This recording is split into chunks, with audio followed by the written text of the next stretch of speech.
नमस्कार दोस्तों, मैं आर.डी. यादव जॉब मंत्रा चैनल पर आप सभी का स्वागत करता हूं। आशा करता हूं आप सभी लोग अच्छे होंगे और अपनी तैयारी बेहतरीन तरीके से कर रहे होंगे। दोस्तों, आज हम स्टार्ट करने जा रहे हैं Allahabad high court, RO. Computer assistant, APS और डिस्ट्रिक्ट कोर्ट के जितने भी एग्जाम होते हैं, stenographer, junior assistant, group D, सभी के क्वेश्चन लिया हूँ और पॉलिटी के। इसके पहले मैं ज्योग्राफी करा दिया हूँ, हिस्ट्री करा दिया हूँ और सब्जेक्ट यूपी जीके करा दी हूँ। धीरे धीरे सभी सब्जेक्ट हम ख़त्म कर देंगे और बहुत शार्ट और क्रिस्प रहेगा। और इलाहाबाद हाई कोर्ट में पॉलिटी के क्वेश्चन काफ़ी आसान आते हैं, तो घबराने की ज़रूरत नहीं है। आप एक तो पीवाईक्यू आपको कंपलसरी है, करना ही करना पीवाईक्यू, क्योंकि पीवाईक्यू किसी भी एग्ज़ाम के सिलेक्शन के लिए एक रीढ़ की हड्डी की तरह काम करता है। तो बैकबोन यही होता है पीवाईक्यू। इसको आप अच्छे से कर लीजिए और बहुत ही क्रिस्प मैटर है, बहुत ज़्यादा लंबा वीडियो नहीं लेंगे, शार्ट में बताते हुए चलेंगे। और अगर Allahabad high court, specially Allahabad high court की तैयारी कर रहे हैं, आर.ओ. या पीएस के, इसके लिए आप पॉलिटी के लिए स्पेशल आप लूसेंट प्रेफर कर सकते हैं। लूसेंट जो आती है, लूसेंट प्रेफर कर लेंगे, लूसेंट अच्छे से पढ़ लेंगे, वहाँ से काम हो जाएगा पॉलिटी के लिए। इसके लिए बहुत ज़्यादा टफ बुक पढ़ने की ज़रूरत नहीं है, कहीं लक्ष्मीकांत वगैरह आप पढ़ने मत लग जाइएगा, क्योंकि इतनी ज़रूरत है नहीं। बहुत लोग हैं, बहुत चीज़ें पढ़ने लग जाते हैं। जैसा एग्ज़ाम वैसे ही आपको तैयारी करनी चाहिए और बेहतरीन तरीके से आपको इसको कंप्लीट करा देते हैं। इसको देखिए मस्त तरीके से और खूब आपको अच्छा भी लगेगा। एक साथ सारे कंटेंट आपको मिल भी जाएंगे और आराम से इसको देख सकते हैं। और किसी कोई डाउट हो तो आप कमेंट करके बता सकते हैं, कोई परेशानी होने वाली बात नहीं है। तो पहला क्वेश्चन है और एक ग्रुप डी से स्टार्ट करते हैं। ग्रुप डी में आया हुआ क्वेश्चन है, भारतीय संविधान के जनक कौन है? किसको माना जाता है? तो आपको डॉक्टर बी.आर. अम्बेडकर को माना जाता है भारतीय संविधान जनक। और इसी के साथ में सारे ऑप्शन भी डिस्कस कर लेते हैं। अच्छा, बी.आर. अम्बेडकर प्रारूप समिति के अध्यक्ष भी थे। थोड़ा आपको पॉलिटी तैयार भी हो जाएगा, जैसे कि प्रारूप समिति के अध्यक्ष भी थे बी.आर. अम्बेडकर जी। और गठन कब हुआ था प्रारूप समिति का? 29 अगस्त 1947 को। कभी एग्जाम में आ सकता है इसका प्रारूप समिति का गठन कब हुआ था। जवाहरलाल नेहरू 13 दिसंबर 1946 को उन्होंने पेश किया था उद्देश्य प्रस्ताव, जो बाद में प्रस्तावना बना। और अध्यक्ष भी थे, संघ समिति के अध्यक्ष थे। जहाँ संघ से रिलेटेड क्वेश्चन आए तो संघ समिति के अध्यक्ष कौन थे? जवाहरलाल नेहरू जी। और संघ संविधान समिति, इसके भी अध्यक्ष कौन थे? जवाहरलाल नेहरू। और राजेंद्र प्रसाद बारे में आप लोग अच्छे से जानते होंगे, अस्थाई अध्यक्ष यही थे। और एक संचालन समिति थी, संचालन समिति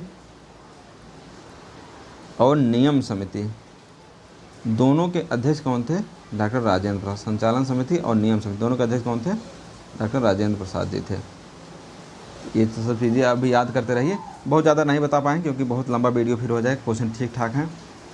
निम्नलिखित विकल्पों में से भारतीय राज्य व्यवस्था में सर्वोच्च कौन है? तो सर्वोच्च कौन है? भारत का संविधान ही सर्वोच्च है, सबसे ऊपर यही है। और सुप्रीम कोर्ट क्या है? संविधान का संरक्षक है। संविधान का संरक्षक किसे कहा जाता है? सुप्रीम कोर्ट को कहा जाता है संरक्षक। ये आर.ओ. में आया हुआ क्वेश्चन है, सब एक एक क्वेश्चन हम बताते चलेंगे। देख रहे हैं, आर.ओ. में आया क्वेश्चन है।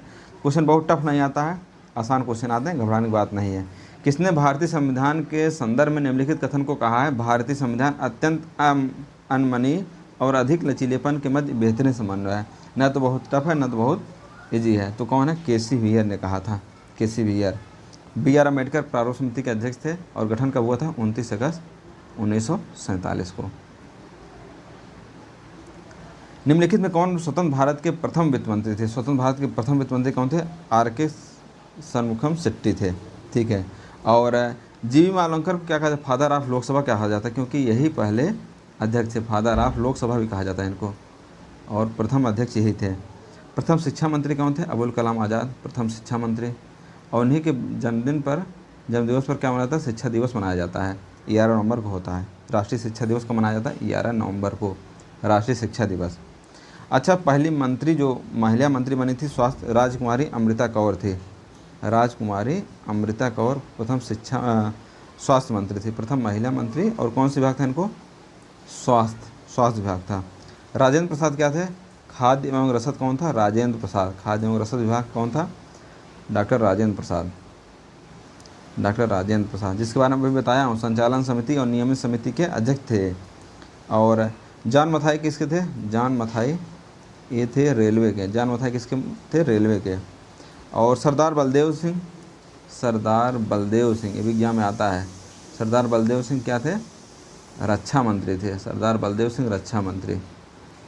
और जगजीवन राम, ये भी एग्जाम में आता है, जगजीवन राम श्रम मंत्री थे। श्रम मंत्री। ये सब फैक्ट याद रखिए, बस पढ़ते जाइए, बहुत ज़्यादा लिखने के चक्कर मत पड़िए कि हम सब लिखने लगें, क्योंकि लिखेंगे बहुत ज़्यादा, लिखते ही रह जाएंगे, कितना आप लिखेंगे, आप वैसे नोट्स बना के लिख रहे होंगे। 1948 में कौन सी घटना नहीं घटित हुई? तो महात्मा गांधी की हत्या ठीक हुई, घटित हुई थी। श्री राजगोपालाचारी भारत के प्रथम गवर्नर जनरल हुए थे। भारत में लंदन ओलंपिक में हॉकी में स्वर्ण पदक जीते थे, ठीक है। भारतीय संविधान की स्वीकृति 1948 में नहीं हुआ था। कब हुआ? 26 नवंबर 1949 को हुआ था। 26 नवंबर 1949 को हुआ था, ठीक है। 26 जनवरी 1950 को पूरी तरीके से लागू कर दिया गया। और गांधी जी की हत्या 30 जनवरी को हुई थी। इसी दिन आपको मनाया जाता है शहीद दिवस, 30 जनवरी शहीद दिवस।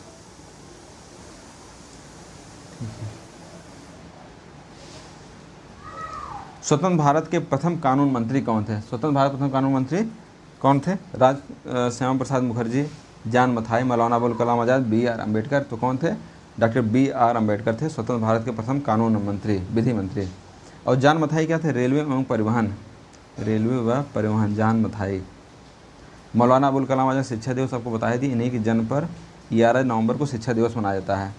डॉक्टर श्यामा प्रसाद मुखर्जी, ये भी एग्जाम में आ सकता है, जनसंघ के अध्यक्ष थे। उद्योग एवं आपूर्ति मंत्री, उद्योग एवं आपूर्ति मंत्री। सब चीज़ें धीरे धीरे पढ़ते चलिए, बहुत अच्छे से काम आएगा आपको। स्वतंत्रता के पश्चात पहली महिला मंत्रिपरिषद में कौन थी? ये आपको बता दिया, राजकुमारी अमृता कौर थी पहली मंत्री। और इनको ही एम्स के निर्माण में सबसे महत्वपूर्ण योगदान इन्हीं का था। एम्स, इन्हीं के वजह से फिर एम्स वगैरह बने थे। और सुचित्रा कृपलानी पहली महिला मुख्यमंत्री, आप जानते होंगे। सरोजिनी नायडू भारत की कोकिला कहा जाता है। और पहली महिला राज्यपाल, पहली महिला राज्यपाल। और जो कानपुर का अधिवेशन हुआ था, पहली भारतीय महिला भी यही थी, भारतीय राष्ट्रीय कांग्रेस की अध्यक्ष। विजय लक्ष्मी पंडित संयुक्त राष्ट्र सभा की पहली महिला अध्यक्ष, संयुक्त राष्ट्र सभा की पहली महिला अध्यक्ष। ये सब चीज़ें आप याद करते चाहिए। संयुक्त राष्ट्र पहली महिला अध्यक्ष, सुचित्रा कृपलानी पहली महिला मुख्यमंत्री, सरोजिनी नायडू भारत की कोकिला और भारत की प्रथम महिला राज्यपाल भी थी। और राजकुमार अमृता कौर स्वास्थ्य मंत्री, और एम्स भी इन्हीं के कार्यकाल में स्टार्ट हुआ था। स्वतंत्र भारत के पहले गृह मंत्री कौन थे? तो पहले गृह मंत्री सरदार वल्लभ भाई पटेल थे। सी राजगोपालाचारी स्वतंत्र भारत के पहले भारतीय गवर्नर जनरल, बता दिए। स्वतंत्र भारत के पहले भारतीय गवर्नर जनरल तो यही थे, भारतीय गवर्नर जनरल। इससे पहले कौन था? लॉर्ड माउंटबेटन थे, ठीक है। मोरारजी देसाई के बारे में क्या जानते हैं आप? 1977 में पहले गैर कांग्रेसी बने थे, पहले गैर कांग्रेसी पीएम बने थे, गैर कांग्रेसी पीएम बने थे, ये भी याद रखिए। और इन्हें पाकिस्तान का सर्वोच्च सम्मान इन्हीं को मिला है। पाक का सर्वोच्च सम्मान किसको मिला है? मोरारजी देसाई को। अब जो भी रीजन रहा हो मिलने का तो हम नहीं जानते हैं। सरदार वल्लभ भाई पटेल पहले उप प्रधानमंत्री भी थे, डिप्टी पीएम भी यही थे, डिप्टी पीएम। उसके बाद शायद डिप्टी पीएम तो कोई बना नहीं। हैदराबाद का विलय कराया था, कौन सा अभियान चलाए थे? ऑपरेशन पोलो, ऑपरेशन पोलो याद रखिए, हैदराबाद के विलय में। और इनका जन्म 31 अक्टूबर को होता है। तो इनको क्या मनाया जाता है 31 अक्टूबर को? एकता दिवस मनाया जाता है, एकता दिवस। ये सब चीज़ें भी याद रखिए। और शिक्षा मंत्री जन्म को क्या मनाया जाता है? 11 नवंबर को आपको मनाया जाता है शिक्षा दिवस, राष्ट्रीय शिक्षा दिवस। और निम्नलिखित कौन सा प्रस्ताव 1946 में जवाहरलाल नेहरू द्वारा रखे गए उद्देश्य संबंधी नहीं था, उसका भाग नहीं था? तो कानून के सम्मुख समानता प्रदान कीजिए, भारत सभी लोगों को कानून सम्मुख समानता प्रदान की जाएगी। भारत एक स्वतंत्र संप्रभु गणराज्य और अल्पसंख्यक अन्य पिछड़ों को किसी प्रकार की सुरक्षा प्रदान नहीं की जाएगी, ये वाला नहीं था। ऐसा कुछ ऑप्शन हो ही नहीं सकता, आप पढ़ेंगे तो आप अंदाज़ा लगा सकते हैं। 13 दिसंबर को 1946 को उन्होंने पेश किया था। और कब पास हुआ? ये पास हो गया था 22 जनवरी 1947 को उद्देश्य प्रस्ताव पास हो गया था, ठीक है। भारत के संविधान को संविधान सभा द्वारा किस दिन पारित व अंगीकृत किया गया? संविधान सभा द्वारा तो कब अंगीकृत किया गया आपका? 26 नवंबर 1949 को। भारत के संविधान सभा के पहले सभापति कौन थे? सच्चिदानंद सिन्हा थे, अस्थायी थे। बाद में राजेंद्र प्रसाद 11 दिसंबर 1946 को अस्थायी अध्यक्ष बन गए थे। और कब? 9 दिसंबर 1946 को अस्थायी थे। और जवाहरलाल नेहरू के बारे में 13 दिसंबर 1946 को उद्देश्य प्रस्ताव पेश किए थे। मोरारजी देसाई पहले गैर कांग्रेसी पीएम, गैर कांग्रेसी पीएम। ठीक है। पाक का सर्वोच्च सम्मान पाकिस्तान का, पाक मतलब कुछ और मत समझिए। निम्न में से कौन संविधान सभा के संवैधानिक सलाहकार थे? संवैधानिक सलाहकार कौन थे? BN राव थे। संविधान सभा के कार्यकारी अध्यक्ष कौन थे? कार्यकारी अध्यक्ष सच्चिदानंद सिन्हा थे, जिन्हें अस्थायी 9 दिसंबर 1946 को। भारतीय डॉक्टर राजेंद्र प्रसाद 1946 में गठित अंतरिम सरकार के अंतर्गत किस पद पर कार्यरत है? अच्छा, अंतरिम और फिर बाद में स्वतंत्र सरकार बनी थी, तो अंतरिम कुछ लोग अलग अलग थे। जैसे रक्षा मंत्री कौन? बलदेव सिंह, सरदार बलदेव सिंह, आपको बताया ही था। और राष्ट्रमंडल अध्यक्ष और विदेशी मामले जवाहरलाल नेहरू जी थे, जवाहरलाल नेहरू जी। कृषि एवं खाद्य ये कौन था? राजेंद्र प्रसाद, कृषि और खाद्य। एजुकेशन मिनिस्टर कौन थे? सी राजगोपालाचारी थे, सी राजगोपालाचारी। और अब आगे चलते हैं। भारतीय संविधान सभा की स्थापना कब हुई थी? काफ़ी इंपॉर्टेंट क्वेश्चन है। तो संविधान सभा की स्थापना कब हुई? 26 नवंबर 1949 को ही संविधान सभा की स्थापना। तो इसका कब हो जाएगा? 9 दिसंबर 1946 को। हालांकि गठन हो गया 6 तारीख, लेकिन पहली बैठक कब हुई थी? 9 दिसंबर 1946 को। यही सही जवाब इसमें हो जाएगा। निम्नलिखित और अल्पसंख्यक उप समिति के अध्यक्ष भी कौन थे? सरदार वल्लभ भाई पटेल। अल्पसंख्यक उप समिति यहाँ पे आ ही गया, मौलिक अधिकार। और स्वतंत्र भारत के पहले शिक्षा मंत्री कौन थे? मौलाना आज़ाद जी थे। संविधान सभा का पहला सत्र कब आयोजित किया गया? तो 9 दिसंबर 1946 को पहला सत्र आयोजित किया गया। इनमें संविधान सभा का सदस्य कौन नहीं था? तो KM मुंशी थे, N गोपाल स्वामी अयंगर थे, TT कृष्णमाचारी थे, MH बेग नहीं थे। अच्छा, कौन कौन थे? एक तो आप डॉक्टर BR अम्बेडकर का नाम जानते ही होंगे, ये तो थे ही। इसके बाद N गोपाल स्वामी अयंगर थे। एक बार सुन लीजिए, हो सकता है एग्जाम में काम आ जाए। N गोपाल स्वामी अयंगर, N गोपाल स्वामी अयंगर हो गए। अल्लादी कृष्ण स्वामी अय्यर, अल्लादी कृष्ण स्वामी अय्यर, अल्लादी कृष्ण स्वामी अय्यर, अल्लाद कृष्ण स्वामी अय्यर हो गए। डॉक्टर KM मुंशी हो गए, KM मुंशी। और आपको सैयद मोहम्मद सादुल्ला हो गए, मोहम्मद सादुल्ला। और N माधव राव, N माधव राव। और TT कृष्णमाचारी। और ये दो लोग दो अलग अलग स्थान पर, जैसे ये BL मित्र के स्थान पे आ गए थे और ये DP खेतान के स्थान पे आ गए थे। N माधव और TT कृष्णमाचारी सुन लिया हूँ, अब लिखने की जरूरत नहीं, अब सुन लिए होंगे, बस उतना 2 बार सुन लेंगे, नाम याद आ जाए। BR अम्बेडकर, N गोपाल स्वामी अयंगर, अल्लाद कृष्ण स्वामी अयंगर, डॉक्टर KM मुंशी और मोहम्मद सादुल्ला, N माधव, TT कृष्णमाचारी। 11 दिसंबर 1946 संविधान सभा का अस्थायी अध्यक्ष किसे बनाया गया? डॉक्टर राजेंद्र प्रसाद को अस्थायी अध्यक्ष बनाया गया। भारतीय संविधान सभा के गठन के लिए चुनाव किसकी सिफारिशों के अनुसार किए गए थे? कैबिनेट मिशन योजना के अनुसार, जो 1946 में आया था उसके अनुसार किए गए थे। माउंटबेटन योजना को 3 जून योजना भी कहते हैं, 3 जून योजना। और क्रिप्स प्रस्ताव 1942 में आया था, जिसको पोस्ट डेटेड चेक कहा गया। साइमन कमीशन 1928 में आया था। अच्छा, कैबिनेट मिशन में कौन कौन था? सर पैथिक लॉरेंस थे अध्यक्ष, पैथिक लॉरेंस अध्यक्ष हो गए। और स्टैफोर्ड क्रिप्स हो गए सदस्य। और AB अलेक्जेंडर, ये भी सदस्य थे, AB अलेक्जेंडर। तीनों नाम भी याद रहे। पैथिक लॉरेंस आपके अध्यक्ष हो गए, स्टैफोर्ड क्रिप्स सदस्य हो गए, AB अलेक्जेंडर आपके सदस्य हो गए। 3 लोगों की कमेटी थी कैबिनेट मिशन। संविधान सभा का प्रथम अधिवेशन कब हुआ था? तो प्रथम अधिवेशन 9 दिसंबर 1946 को हुआ था। संविधान सभा ने संविधान के कितने समय में पूरा किया? तो कितने समय? 2 वर्ष 11 माह 18 दिन। ये सब तो चीज़ें रटी हुई होंगी। भारतीय संविधान किसके द्वारा अपनाया गया? तो संविधान सभा द्वारा अपनाया गया 26 नवंबर 1949 को, और पूरी तरीके से लागू किया गया 26 जनवरी 1950 को। 1946 में संविधान सभा के उद्घाटन सत्र में अध्यक्ष के रूप में अध्यक्षता किसने किया था? ये काफ़ी इंपॉर्टेंट क्वेश्चन है। अध्यक्षता किसने? डॉक्टर सच्चिदानंद सिन्हा। कई बार क्वेश्चन आ चुका है। डॉक्टर राजेंद्र प्रसाद अस्थायी अध्यक्ष थे। अच्छा, अंतिम बैठक कब हुआ था? 24 जनवरी 1950। ये भी एग्जाम में आ सकता है। 24 जनवरी 1950 को अंतिम बैठक था संविधान सभा का।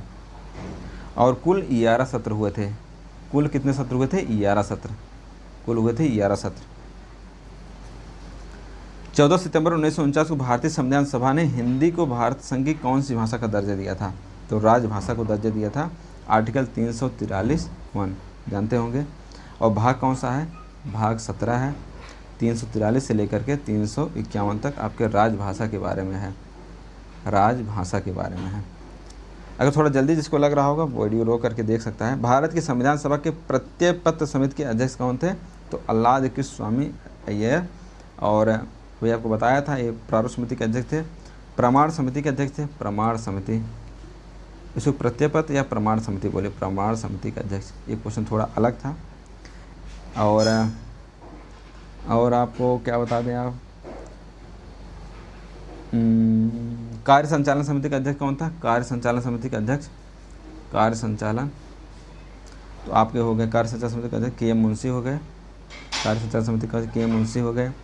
और वी पट्टाभी सीतारमैया किसके थे? सदन समिति, सदन समिति।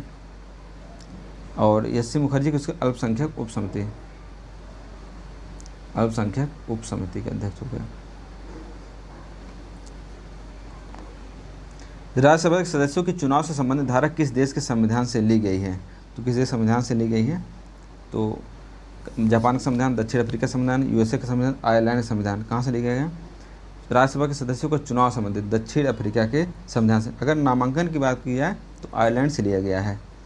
जापान से क्या लिखी? विधि द्वारा स्थापित प्रक्रिया, विधि द्वारा स्थापित प्रक्रिया। विधि का संविधान कहाँ से लिया गया है? ब्रिटेन से लिया गया है। विधि द्वारा स्थापित प्रक्रिया जापान से लिया गया है। और संविधान संशोधन कहाँ से लिया गया? दक्षिण अफ्रीका से लिया गया संविधान संशोधन, सब याद रखिए। यूएसए से न्याय से रिलेटेड आ जाएगा, न्यायिक पुनरावलोकन हो गया। राष्ट्रपति पर महाभियोग, महाभियोग। और दूसरा आपका मौलिक अधिकार, ये सब यूएसए संविधान। आयरलैंड से डीपीएसपी और राज्यसभा सदस्यों का नामांकन हो गया, यहीं से लिया गया है। भारतीय संविधान में मूल कर्तव्य के सिद्धांत, मूल कर्तव्य कहाँ से लिया गया? आपका रूस से लिया गया है। यूएसए से आपको मौलिक अधिकार बता दिए, जुडिशियल रिव्यू आपको बता दिए, दूसरा महाभियोग आपको बता दिए। दक्षिण अफ्रीका संविधान संशोधन हो गया, राज्यसभा सदस्यों का चुनाव हो गया। कनाडा से केंद्र द्वारा राज्यपालों की नियुक्ति, राज्यपालों की नियुक्ति। और सशक्त केंद्र हो गया, संघीय व्यवस्था, सशक्त केंद्र, संघीय व्यवस्था। अवशिष्ट शक्तियाँ आपके कहाँ हो गए? कनाडा में, कनाडा से लिए। ये सब तमाम सारी चीज़ें हैं, अब सब आपको याद हो गया होगा। काफ़ी दिन से आप लोग एग्जाम में तैयारी कर रहे होंगे। भारतीय संविधान में आपातकालीन व्यवस्था संविधान कहाँ से लिए गए? आपातकाल कहाँ से लिए गए? जर्मनी से। जापान से विधि द्वारा स्थापित प्रक्रिया, विधि द्वारा स्थापित प्रक्रिया। विधि का शासन कहाँ से लिया गया? ब्रिटेन से। लेकिन विधि द्वारा स्थापित प्रक्रिया जापान से। ऑस्ट्रेलिया से समवर्ती सूची, समवर्ती सूची और संयुक्त बैठक, ये सब है। जर्मनी से आप बताई थी। और कनाडा से सशक्त केंद्र, सशक्त केंद्र होना चाहिए आपका। और राज्य में राज्यपालों की नियुक्ति, अवशिष्ट शक्तियाँ, ये सब कहाँ से हैं? कनाडा से। सब याद करिए, कितना लिखेंगे, लिखने में बहुत लिख लेंगे। भारतीय संविधान में समवर्ती सूची का प्रावधान किस देश से ग्रहण किया गया है? तो समवर्ती सूची का संविधान कहाँ से किया? ऑस्ट्रेलिया से, अभी आपको बता दिया। और ऑस्ट्रेलिया से संयुक्त बैठक भी यहीं से लिया गया है, संयुक्त बैठक। कनाडा से केंद्र सशक्त होना चाहिए, अवशिष्ट शक्तियाँ केंद्र के पास होती हैं, और राज्यपालों की नियुक्ति, ये सब कनाडा से। जर्मनी से आपातकाल आपको बता दिए। यूएसए से आपको जुडिशियल से बात कोई आ जाए तो आपको यूएसए। मौलिक अधिकार, मौलिक कर्तव्य रूस से, मौलिक अधिकार। महाभियोग आपका यूएसए से, ये सब सारी चीज़ें हैं। उपराष्ट्रपति का पद भी यहीं से, उपराष्ट्रपति का पद। निम्नलिखित कौन भारतीय संविधान का बड़ा स्रोत था? तो भारतीय 1935 जो है बड़ा स्रोत था। इसमें केंद्र में द्वैध शासन इसी से था, केंद्र में द्वैध शासन।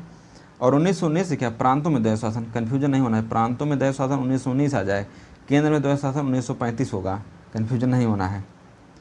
भारतीय संविधान के आमुख में प्रतिष्ठापित स्वतंत्रता, समानता, बंधुत्व किस क्रांति से है? तो कहाँ से है? फ्रांसीसी क्रांति से है। फ्रांसीसी क्रांति, स्वतंत्रता, समानता और बंधुत्व फ्रांसीसी क्रांति से है।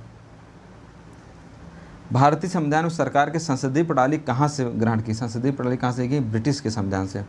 संसदीय प्रणाली, ब्रिटिश संविधान का विधि का शासन या कानून का शासन या विधि का शासन आपको बता ही दिए थे। और विधि द्वारा स्थापित प्रक्रिया कहाँ से है? जापान से है। और एकल नागरिकता, एकल नागरिकता और CAG कहाँ से है? ब्रिटिश से। और रूस से आपको बता ही दिए मौलिक कर्तव्य। अमेरिका से जुडिशियल रिव्यू, राष्ट्रपति पर महाभियोग, उपराष्ट्रपति का पद, ये सब चीज़ें कहाँ से हैं? यहाँ से है। और बस इतना ठीक है। भारतीय संविधान में संघवाद किस देश से लिया गया? संघवाद आपका कनाडा से लिया गया है। केंद्र के पास अवशिष्ट शक्तियाँ, केंद्र के पास अवशिष्ट शक्तियाँ हो गई। और राज्यपाल की नियुक्ति, राज्यपाल की नियुक्ति कनाडा से हो गया। और सशक्त केंद्र आपका कहाँ पे है? यहीं पे। ऑस्ट्रेलिया में क्या है? संयुक्त बैठक हो गया, संयुक्त बैठक। समवर्ती सूची ऑस्ट्रेलिया से। यूएसए से आपको बता दी जुडिशियल से संबंधित, उपराष्ट्रपति का पद, राष्ट्रपति पर महाभियोग। एकल नागरिकता भारत में कौन से देश से ली गई? एकल नागरिकता हमारी ब्रिटेन से ली गई है। ब्रिटेन में संसदीय शासन प्रणाली, संसदीय शासन प्रणाली और विधि का शासन यहाँ पे है, रिट आपका यहीं से है, ठीक है। साउथ अफ्रीका संविधान के संशोधन से बात की जाएगी तो दक्षिण अफ्रीका से लिया गया है संविधान संशोधन। और दूसरा राज्यसभा सदस्यों का निर्वाचन कहाँ से लिया गया है, दक्षिण अफ्रीका से। और फ्रांस से स्वतंत्रता समता बंधुत्व, स्वतंत्रता समता बंधुत्व, ये सब फ्रांस से लिया गया है। यूएसए से आपको मूल अधिकार लिया गया है, राष्ट्रपति और महाभियोग, उपराष्ट्रपति का पद, जुडिशियल रिव्यू, ये सब कहाँ से, यूएसए से। चीज़ें याद कर लीजिए इसी साथ में। भारतीय संविधान को विभिन्न स्रोतों के व्यापक रूप से अनुकरण किया गया है। निम्नलिखित कौन से स्रोत से इसके अधिकतर प्रावधानों को लिया गया है। अधिकतर प्रावधान कहाँ से लिए गए, भारत सरकार के अधिनियम 1935 जिसमें केंद्र में द्वैध शासन लिखा गया है। प्रांत में द्वैध शासन की बात की जाए तो 1919, दोनों में कन्फ्यूजन नहीं होना है, 1919 प्रांत, 1935 केंद्र। भाषण और अभिव्यक्ति की स्वतंत्रता का उल्लेख भारतीय संविधान के किस अनुच्छेद में किया गया, आर्टिकल 19(1) में लिखा गया। आर्टिकल 29 क्या है, अल्पसंख्यक हितों का संरक्षण, अल्पसंख्यक हितों का संरक्षण कौन सा, आर्टिकल 29 है। आर्टिकल 14 क्या है, विधि के समक्ष समता, विधि के समक्ष सभी की समानता, विधि के समक्ष समता। निम्नलिखित में से किस विषय को समर्थित सूची में सम्मिलित किया गया है, तो समर्थित सूची में आपका वन जो है समर्थित सूची में है। रक्षा और मुद्रा, रक्षा की बात और मुद्रा तो संघ सूची में आपको पता ही होगा, संघ। और कृषि जो है राज्य सूची में है। जब हम कहते हैं भारत में संघीय शासन प्रणाली है, इसका अर्थ क्या होता है, इसका अर्थ होता है देश के भिन्न भिन्न राज्यों और प्रांतों के पास अपने कानून बनाने और निर्णय लेने का अधिकार है। संघ सूची में शामिल विषय की पहचान की, संघ सूची में आपका कौन सा आ जाएगा, विदेशी मामले तो संघ का ही काम है, राज्य थोड़ी विदेशी मामले तय करेगा। और आपका पुलिस और व्यापार ये किस में आएगा, राज्य सूची में आएगा, पुलिस और व्यापार। शिक्षा तो दोनों लोग शिक्षा बात करते रहते हैं, समवर्ती सूची में, ठीक है। भारतीय संविधान की राज्य सूची में सम्मिलित विषय की पहचान कीजिए। राज्य सूची में कौन कौन आ जाएगा आपका, राज्य सूची में सम्मिलित विषय की पहचान कीजिए। विवाह, मुद्रा, किसी मुद्रा आपको बता ही दिए, डिफेंस बता दिए, ये तो केंद्र सूची हो गई। कृषि क्या हो जाएगी आपकी, राज्य सूची हो जाएगी, विवाह राज्य सूची हो जाएगी। बताइए इसमें क्या सही जवाब होने वाला है, फटाफट से बताइए आप लोग। तो मैरिज आपका क्या हो जाएगा, समवर्ती में आ जाएगा। विवाह पे दोनों लोग रूल वगैरह कुछ बना देते हैं। तो आपका एग्रीकल्चर किस में आएगा, ये तो राज्य सूची विषय हो गया। डिफेंस और मुद्रा, विदेशी मामले, ये सब किसके हैं, केंद्र सूची। ये सब पता चल रहा है ना, विमुद्रीकरण कौन कर सकता है, केंद्र सरकार कर देती है। डिफेंस वगैरह कौन देखता है, केंद्र सरकार देखता है। तो आप इससे अंदाज़ा लगा सकते थे। तो हमको क्या पूछेगा, राज्य सूची, तो एग्रीकल्चर आपका हो जाएगा राज्य सूची। भारतीय संविधान में कौन सा भाग अपने नागरिकों को आर्थिक और सामाजिक न्याय प्रदान करता है। भारत के नीति तत्व, मौलिक अधिकार, प्रस्तावना। तो यहाँ पे कई ऑप्शन दिए गए हैं, तो बताइए कौन ऑप्शन सही हो गया। आर्थिक और सामाजिक न्याय DPSP में भी है और आपका मौलिक अधिकार में भी है, प्रस्तावना, सब में है। ABC तीनों होगा यहाँ पे। भारत संविधान किस भाग को भारतीय संविधान की आत्मा कहा जाता है। भारतीय संविधान की आत्मा प्रस्तावना कहा जाता है अगर इसमें BR अम्बेडकर जी का नाम न रहे। अगर BR अम्बेडकर का नाम लिख दिया गया तो आर्टिकल आपका 32 हो जाएगा, अगर अम्बेडकर संबंध में पूछा जाएगा। समानता का अधिकार कहाँ से 14 से लेकर 18 तक है। धार्मिक मामलों के प्रबंधन की स्वतंत्रता आर्टिकल आपका 26 हो गया। अल्पसंख्यक मामलों की स्वतंत्रता आर्टिकल 29 है। ऐसे ऐसी चीज़ें आप याद रखिए। भारतीय संविधान की 11वीं सूची किससे संबंधित है, 11वीं सूची पंचायती राज से संबंधित है, ठीक है। और आपका नगर निगम हो गया, म्यूनसिपैलिटी, ये सब किससे हैं, दोनों क्या 12वीं सूची से है। केंद्र राज्य सरकार से 7वीं सूची है। किस प्रधानमंत्री के समय भारतीय संविधान की 9वीं अनुसूची को शामिल किया गया, आसान क्वेश्चन है, जवाहरलाल नेहरू ने शामिल किया था। भारतीय संविधान कौन सा भाग नगर पालिका से संबंधित है, तो आर्टिकल 9A नगर पालिका से। और आर्टिकल 4A किससे है, मौलिक कर्तव्य, आप जानते हैं मौलिक कर्तव्य। 9B सहकारी समिति। आपका आर्टिकल 6 क्या है, राज्य। अनुसूचित से राज्य भाग 6 कौन सा है, राज्य है। 152 से लेकर के 237 तक राज्य की बात की गई है। 169 क्या है, विधान परिषद है। आपका 9 क्या हो जाएगा, पंचायत है। और 9A क्या हो जाएगा, नगर पालिका। 9B क्या हो, सहकारी समिति हो गई 9B। भारतीय संविधान में अभी कितनी अनुसूचियाँ हैं, तो 12 हैं। पहले कितनी थी, पहले थी 8 अनुसूचियाँ। प्रारंभ में भारतीय संविधान में कितने अध्याय विभाजित किया गया था, कितने अध्याय विभाजित किए गए, 22।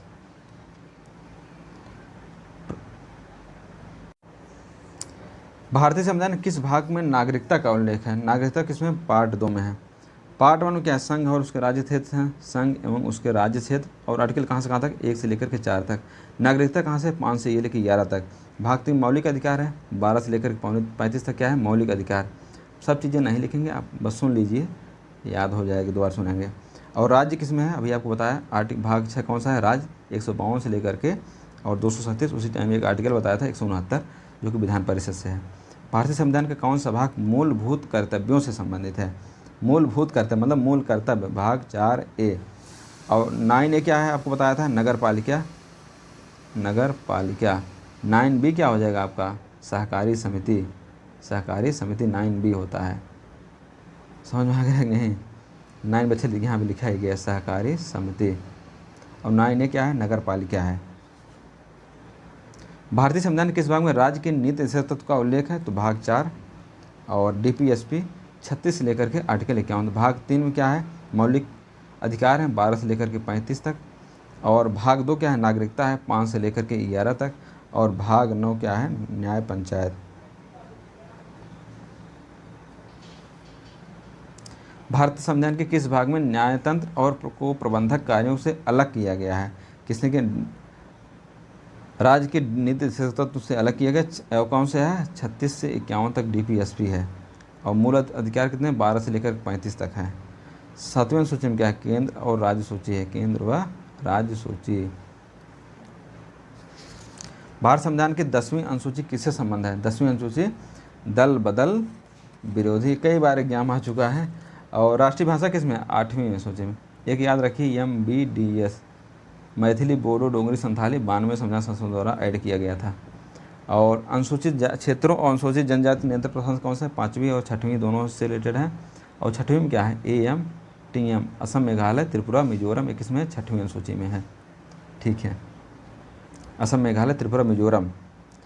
सीटों का आवंटन 4थी में है, 4वीं अनुसूची में सीटों का आवंटन राज्यसभा में। सब चीज़ें हैं। भारत में अब 1/3 सीटें महिलाओं के लिए आरक्षित हैं। तो महिलाओं के लिए आरक्षित कौन सी सीटें? पंचायती राज व्यवस्था संबंध में, पंचायती राज व्यवस्था। भारत के नियंत्रक और महालेखा परीक्षक नियुक्ति भारतीय संविधान के किस अनुच्छेद के तहत की जाती है? आर्टिकल 148 के तहत की जाती है। भारत का राष्ट्रपति राष्ट्रीय आपातकालीन स्थिति घोषणा किसके तहत करते हैं? आर्टिकल 352। और 246 एक कैसे क्वेश्चन आता है, चलिए आगे डिस्कस करेंगे आपसे। काफ़ी फेमस क्वेश्चन है। 352, 356, 360 ये सब आपातकाल से ही संबंधित हैं। आपका राष्ट्रपति लोकसभा को किस अनुच्छेद के अंतर्गत भंग कर सकते हैं? तो आर्टिकल 85 के अंतर्गत भंग कर सकते हैं। और 356 राष्ट्रपति शासन है, पता ही होगा आपको। भारतीय संविधान में कौन सा अनुच्छेद यह कहता है भारत में एक उपराष्ट्रपति का पद होना चाहिए? तो आर्टिकल 63 कहता है उपराष्ट्रपति का पद होना चाहिए। आर्टिकल 65 क्या कहता है? राष्ट्रपति के आकस्मिक रिक्त के दौरान उपराष्ट्रपति जो है राष्ट्रपति कार्यकाल संभालेंगे। और आर्टिकल 61 क्या है? ये तो महाभियोग, राष्ट्रपति पर महाभियोग है। और क्षमादान आर्टिकल 52 पर्डन पावर है, पर्डन पावर। भारत संविधान का भारतीय नागरिकता किसमें है? 5 से 11 भाग 2, अनुच्छेद 5 से लेकर अनुच्छेद 11 तक। भारतीय संविधान कौन सा अनुच्छेद धन विधेयक को परिभाषित करता है? तो धन विधेयक कौन परिभाषित? 110। आर्टिकल 56 में आता है राष्ट्रपति का पदावधि, कितने साल के लिए राष्ट्रपति रहते हैं? पद अवधि। और आर्टिकल 72 क्षमादान की शक्ति, क्षमादान शक्ति। अनुच्छेद 36 से लेकर 51 तक भारतीय संविधान के किस विषय से संबंधित? 36 से लेकर 51 कौन सा है? DPSP आपको पहले बताए थे, डायरेक्टिव प्रिंसिपल। और मूलभूत कर्तव्य आपको बता दिए, भाग 4A और अनुच्छेद 51A। मूलभूत अधिकार भाग 3 में है और कहाँ से लेकर? 12 से लेकर 35 तक। संघीय परिषद भाग 5 में है, भाग 5 में किस में है? 52 से लेकर 78 तक। और राज्य किस में है? 52 से राज्य अभी वो 152 से लेकर के 237 तक राज्य है, भाग 6। तमाम सारी चीज़ें हैं, काफ़ी कुछ बता दिया आपको। भारतीय संघ लोक सेवा आयोग जिस अनुच्छेद के तहत स्थापित किया गया है वह कौन सा अनुच्छेद है? आर्टिकल 315। और आर्टिकल 122 क्या है? 122 एग्जाम में आ सकता है। जो संसद में कार्रवाई वगैरह चलती रहती है उसको जो है सुप्रीम कोर्ट जो है उसकी जांच नहीं कर सकता, उसकी न्यायपालिका से वंचित है। ये सब जो भी उसमें चल रहा है बातचीत जो भी डिस्कशन होता है। संविधान का कौन सा अनुच्छेद यह दर्शाता है कि संविधान न तो कठोर है और न लचीला है, दोनों का एक संश्लेषण है? तो कौन सा है? आर्टिकल 368। मतलब अपने हिसाब से चेंज कर सकते हैं, संविधान संशोधन विधेयक यही। भारतीय संविधान का कौन सा अनुच्छेद यह विचार करते भारत में एक महान्यायवादी होना चाहिए? आर्टिकल 76। निम्नलिखित में से भारतीय संविधान का कौन सा अनुच्छेद प्रत्येक उच्च न्यायालय को एक रिट जारी करने की शक्ति देता है? आर्टिकल 226 एक रिट जारी करने की शक्ति देता है। आर्टिकल 214 क्या है? प्रत्येक राज्य के लिए या 200 राज्यों के लिए एक उच्च न्यायालय होना चाहिए। एक उच्च न्यायालय होना चाहिए, आर्टिकल 214 है। और आर्टिकल 226 रिट जारी करने की शक्ति है। भारतीय संविधान के अनुच्छेद 370 में किसके साथ संबंध है? यह आपका जम्मू कश्मीर राज्य के विशेष दर्जे के प्रावधान के साथ था। भारतीय संविधान में संशोधन प्रक्रिया का उल्लेख किस संविधान अनुच्छेद में किया गया? तो आपको बता दें आर्टिकल 368। और अच्छा 358 क्या है? आर्टिकल 19 का निलंबन आपातकाल लागू होने पर अनुच्छेद 358 के तहत आर्टिकल 19 का निलंबन किया जाएगा आपातकाल के दौरान। 20-21 निलंबन नहीं किया जाएगा। विदेशियों को प्राप्त नहीं, केवल भारतीयों 15, 16, 19, 29, 30 ये सिर्फ भारतीयों को प्राप्त है। संविधान के अधिनियम के समय निम्नलिखित कौन सा एक आदर्श प्रस्तावना में सम्मिलित नहीं था? तो न्याय वहाँ पर सम्मिलित नहीं था। स्वतंत्रता, समानता, समाजवाद मूल प्रस्तावना में था, मूल प्रस्तावना में। ठीक है। अच्छा इस क्वेश्चन पूछेगा संविधान के अधिनियम के समय निम्नलिखित कौन से एक आदर्श प्रस्तावना सम्मिलित? समाजवादी, पंथ, निरपेक्ष, गणतंत्र, ये तो बाद में जोड़ा गया, यही नहीं था। स्वतंत्रता, समानता, न्याय ये पहले से था। सी ऑप्शन यहाँ पे सही हो जाएगा। निम्नलिखित में दी गई स्वतंत्रता में कौन सा भारतीय संविधान की प्रस्तावना से संदर्भित नहीं है? तो विचार की स्वतंत्रता, अभिव्यक्ति स्वतंत्रता, विश्वास स्वतंत्रता और आर्थिक स्वतंत्रता। यहाँ पे आर्थिक स्वतंत्रता की नहीं है। अभिव्यक्ति में धर्म और उपासना की अभिव्यक्ति दी गई, धर्म एंड उपासना की। विचार, अभिव्यक्ति, विश्वास, धर्म, ये सब क्या क्या है? विचार, अभिव्यक्ति, विश्वास, धर्म और उपासना 4 प्रकार की स्वतंत्रता है। 5 निम्नलिखित में भारत के संविधान में इस विशेषता के कारण कोई व्यक्ति स्वतंत्रतापूर्वक अपने धार्मिक प्रयासों और परंपराओं का पालन करता है? किसे? पंथ निरपेक्षता के कारण। भारत के संविधान की प्रस्तावना में कौन सा आदर्श रूसी संविधान से लिया गया है? रूसी संविधान से क्या लिया गया है? सामाजिक, आर्थिक, राजनीतिक न्याय, सामाजिक, आर्थिक, राजनीतिक की कहाँ से लिया गया है? आपका रूसी क्रांति। स्वतंत्रता, समता, बंधुता कहाँ से लिया गया? फ्रांसीसी क्रांति से। फ्रांसिस। सामाजिक, आर्थिक, राजनीतिक न्याय 3 तरह के न्याय हैं, सामाजिक, आर्थिक, राजनीतिक न्याय, ये कहाँ से लिया गया? रूसी क्रांति से। तो न्याय कौन कौन से? सामाजिक, आर्थिक, राजनीतिक न्याय हैं। सामाजिक, आर्थिक, राजनीतिक न्याय, राजनीतिक न्याय ये कहाँ से लिया गया? रूसी संविधान से लिया गया है। स्वतंत्रता, समानता, बंधुत्व कहाँ लिया? फ्रांसीसी क्रांति से। ये सब याद रखिए आप लोग। इंडिया रिपब्लिक, भारत एक गणतंत्र है, इसका अर्थ क्या होगा? आप बताइए इसका अर्थ क्या होने वाला है? सभी मामलों में अंतिम अधिकार जनता के पास है। भारत में संसदीय शासन व्यवस्था है। वह राज्य जिसमें सर्वोच्च शक्तियाँ लोगों और उसके निर्वाचित प्रतिनिधियों के हाथ में होती। तो आपका सी ऑप्शन यहाँ पर सही हो जाएगा। भारत राज्यों का एक संघ, इसका मतलब ये नहीं है। पंजीकृत भारतीय नागरिकता है एक व्यक्ति आवेदन से तुरंत पहले कितने वर्ष तक भारत में रहा हो तब उसको नागरिकता मिलती है? तो 7 वर्ष भारत में रहा हो। निम्नलिखित कौन सा देश दोहरी नागरिकता की अनुमति देता है? दोहरी नागरिकता की अनुमति कौन देता है? अमेरिका देता है। दोहरी नागरिकता की अनुमति अमेरिका देता है। ब्रिटिश भाषा या संस्कृत वाले नागरिकों को किसी भी वर्ग को इसे संरक्षित करने का अधिकार है। यह विशिष्ट अधिकार किस मौलिक अधिकार के अंतर्गत आता है? सांस्कृतिक और शैक्षिक अधिकार के अंतर्गत आता है। आर्टिकल 29 और 30। आर्टिकल 29 और 30 तो आपका हो जाएगा कौन सा? ये तो अल्पसंख्यक के लिए हो जाएगा, तो आपका यही हो जाएगा सांस्कृतिक एवं शैक्षिक अधिकार। निम्नलिखित में कौन सा मौलिक अधिकार भारतीय संविधान द्वारा प्रदान किए गए 6 मौलिक अधिकारों में से नहीं है? तो 6 मौलिक कौन सा नहीं? संपत्ति का अधिकार हटा दिए गए। 44वें संविधान संशोधन 1978 द्वारा हटा दिया गया। भारत के संविधान द्वारा कितने मौलिक अधिकार प्रदत्त हैं? तो 6 मौलिक अधिकार प्रदत्त हैं। 14 वर्ष से कम आयु के बच्चों को कारखानों में काम करने, इससे कारखानों में काम से किस मौलिक अधिकार का उल्लंघन करता है? समानता का अधिकार, शोषण के विरुद्ध अधिकार, स्वतंत्रता के विरुद्ध अधिकार और संस्कृत शिक्षा का अधिकार। तो कौन सा है? राइट टू अगेंस्ट एक्सप्लॉयटेशन, शोषण के विरुद्ध अधिकार। अच्छा, एक दो बताइए, एक तो है 14 वर्ष से कम और एक बताइए मानव दुर्व्यवहार एवं बलात्श्रम। दोनों का आर्टिकल बताइए किस किस आर्टिकल में आता है? मानव दुर्व्यवहार एवं बलात्श्रम और आपके 14 वर्ष से कम आयु बच्चों को कारखाने में काम करने के लिए। निम्नलिखित में कौन सा कथन मौलिक अधिकारों के संबंध में सत्य है? इनकी संख्या असीम है, इनका संरक्षण तथा क्रियान्वयन साधारण कानूनों के अनुसार होता है, इन्हें कानून की साधारण प्रक्रिया से राज्य विधायिका द्वारा बदला जा सकता है, इन्हें भारतीय संविधान का संरक्षण प्राप्त है। मौलिक अधिकारों के बारे में क्या सही है? तो इन्हें भारतीय संविधान का संरक्षण प्राप्त है, ये सही हो जाएगा आपका। भारत संविधान में कितने मौलिक कर्तव्यों का उल्लेख किया गया है? तो 11, पहले 10 था, अब 11 हो चुका है। भारत की संप्रभुता, एकता और अखंडता को बनाए रखने और उसकी रक्षा करने के लिए किसमें मौलिक कर्तव्य में उल्लेख किया गया है? मौलिक कर्तव्य में। और आपका मौलिक अधिकार भाग 3 12 से लेकर के 35 तक आपको पता ही होगा। और मौलिक कर्तव्य पहले 10 था, अब जाकर के 11 हो गया 86वें संविधान संशोधन द्वारा। और आप मौलिक कर्तव्य, अच्छा मौलिक कर्तव्य कहाँ से प्रेरित है? ये रूस से प्रेरित है, आप कर सकते हैं रूस से प्रेरित। और सरदार स्वर्ण सिंह समिति इसमें आती है। और आपको राज्य के नीति निर्देशक तत्व किसमें है? भाग 4 36 से लेकर के 51 तक हैं। और इसमें क्या क्या वेलफेयर स्टेट की बात की गई, वेलफेयर स्टेट नीति निर्देशक तत्व में DPSP में आयरलैंड से लिया गया है।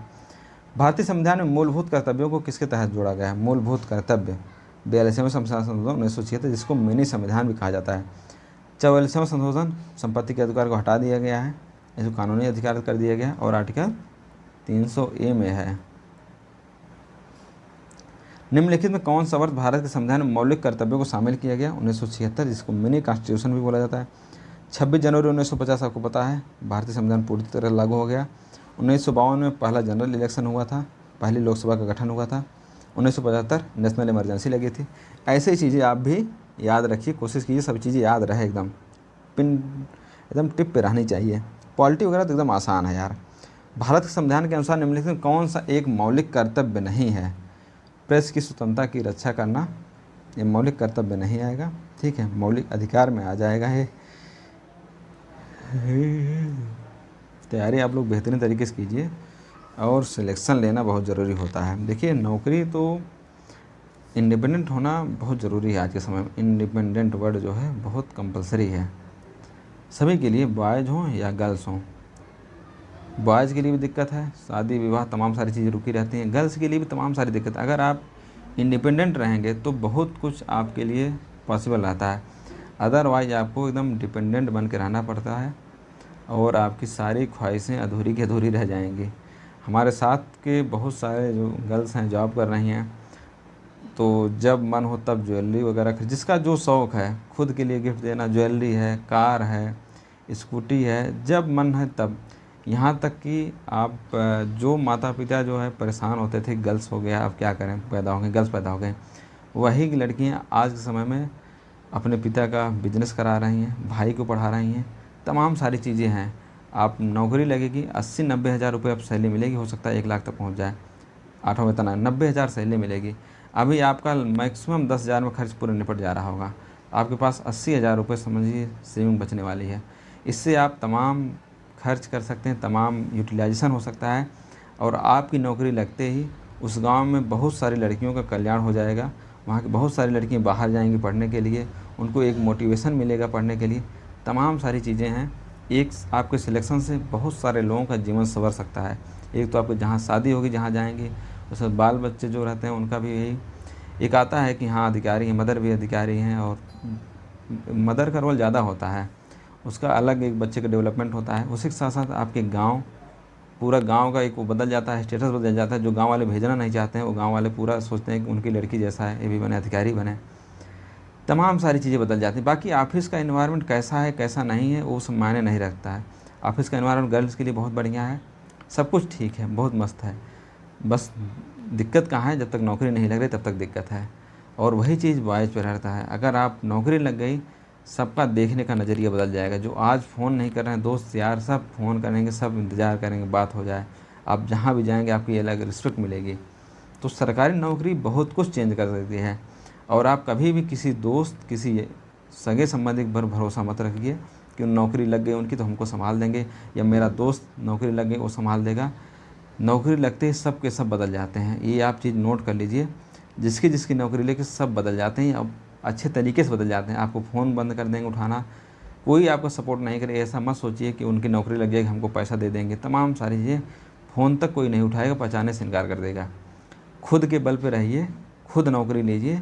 छोटी नौकरी बड़ी नौकरी कोई फ़र्क नहीं पड़ता, खुद पे आप मेंटेन रहेंगे तभी आपको कोई पूछने वाला रहेगा, अदरवाइज़ कोई मतलब नहीं है।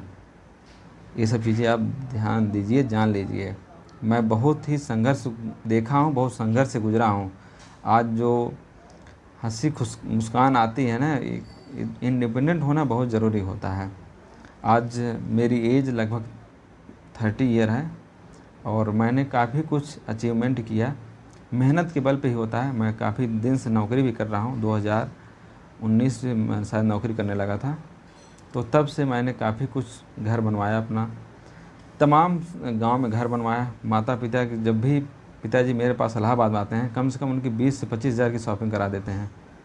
मदर को क्या करते हैं, शायद आप लोग नहीं जानते, मदर को सीधा मैं कैश लेके जाता हूँ और बैंक वगैरह हमारे दोस्त हैं, एक करेंसी लेके जाता हूँ सीधा, 100 की नोट, 50 की नोट, 20 की नोट, एकदम न्यू करेंसी एक गड्डी लेके जाता हूँ, उनको देता हूँ। उनको बड़ी खुशी होती है, पैसा मेरा लड़का दे रहा है। पैसा खर्च नहीं करते, बचा के रखते हैं। वो उनकी एक अलग खुशी कहती है, इनको शादी में खर्च करेंगे, यहाँ शादी में खर्च करेंगे। तो एक माता पिता की भी खुशी अलग हो जाती है। तो ये सब छोटी छोटी खुशियाँ हैं। माता पिता जब तक साथ हैं एकदम खुशी खुशी रहना चाहिए। और पिताजी को जब भी आते हैं शॉपिंग खूब करा, उसमें खुश हो जाते हैं। और माताजी ज़्यादा आते नहीं, घर में ही रहते हैं, गांव में ही रहते हैं। उनके लिए अलग से अरेंजमेंट कर देते हैं, कैश ले जा खूब देते हैं उनको। जब भी जाएंगे 10,000, 20,000, 15,000 देते रहते हैं। अपना नई नई गड्डी देते हैं, वही देख खुश हो जाते हैं वो। यही सब तमाम सारी चीज़ें हैं। आपकी नौकरी लगने से माता पिता एक उनका अलग जो है चेहरे पर चमक बढ़ जाती है। अब तो बहुत कुछ बदल जाता है। तो आज ऐसे मूड में आ गए, आपको बता दिए। तो कोशिश कीजिए आप कोई ना कोई जॉब आपको ज़रूर लग जाए। और बहुत ज़्यादा दोस्ती यारी चक्कर मत पड़िए। आपकी दोस्त हैं, बर्थडे वगैरह सेलिब्रेशन, ये सब चीज़ें चलती रहेंगी, हमेशा चलती रहेंगी। बहुत ज़्यादा इन्वॉल्वमेंट नहीं होना चाहिए। अभी आपका पढ़ने का समय है, जितना ज़्यादा आप अपने आप को कंसाइज कीजिए उतना ज़्यादा सही है। बहुत ज़्यादा दोस्ती यारी, गर्लफ्रेंड बॉयफ्रेंड चक्कर में पड़ेंगे, आप मेंटली डिस्टर्ब हो जाएंगे, मेंटली आप पीस में नहीं रहेंगे और पढ़ नहीं पाएंगे। मैं सच्चाई बता रहा हूँ। मैं भी सब कुछ, जिस फील्ड से आप गुजर रहे हैं, सब कुछ मैं देख चुका हूँ, सब कुछ कर चुका हूँ। शायद आपसे ज़्यादा ही कर चुका हूँगा, ठीक है। लेकिन हाँ, जब तैयारी करा तो उस टाइम कोई नहीं था, कोई गर्लफ्रेंड वगैरह नहीं थी, बात बता दे रहा हूँ। खूब पढ़ता था, लेकिन नौकरी लगने के बाद तमाम सारी चीज़ें बदल जाती हैं। उसके बाद सब बहुत सारे लड़के मिलते रहते हैं, दोस्त यार इतने हैं, सब परेशान हो जाते हैं एक समय के बाद। स्टार्टिंग बहुत अच्छा लगता है, ठीक है, फिर ऐसी लाइफ आपकी बर्बाद होती है, आप समझ नहीं पाते हैं आपकी लाइफ कहाँ से कहाँ चली गई। यहाँ से थी यहाँ पे चली जाएगी, ठीक है। तो यही सब चीज़ें हैं। आप लोग अभी सिर्फ़ और सिर्फ एक ड्यूटी आपकी है, आप समझिए जॉब कर रहे हैं तो सिर्फ़ और सिर्फ पढ़ाई करना चाहिए। मैं प्राइवेट ड्यूटी कर रहा था तो सुबह 10 बजे के आसपास जाता था और यहाँ पे 5-6 तक रहता था। 1 महीने ड्यूटी किया तो उसके बाद मैं पूरा का पूरा शेड्यूल बदल दिया कि मेरा जितना काम ड्यूटी में जितना टाइम रह सकता हूँ, और 1 घंटा आने में, 1 घंटा जाने में लगता था। पूरा का पूरा टाइम मैं पढ़ाई देता था। 1 साल में ही मेरा रिजल्ट आने लगा था। CGL फर्स्ट अटेम्प्ट में क्वालिफाई हुआ था। CGL, CHSL, MT सब में क्वालिफाई हुआ था। 1 साल में रिजल्ट आने लगा था।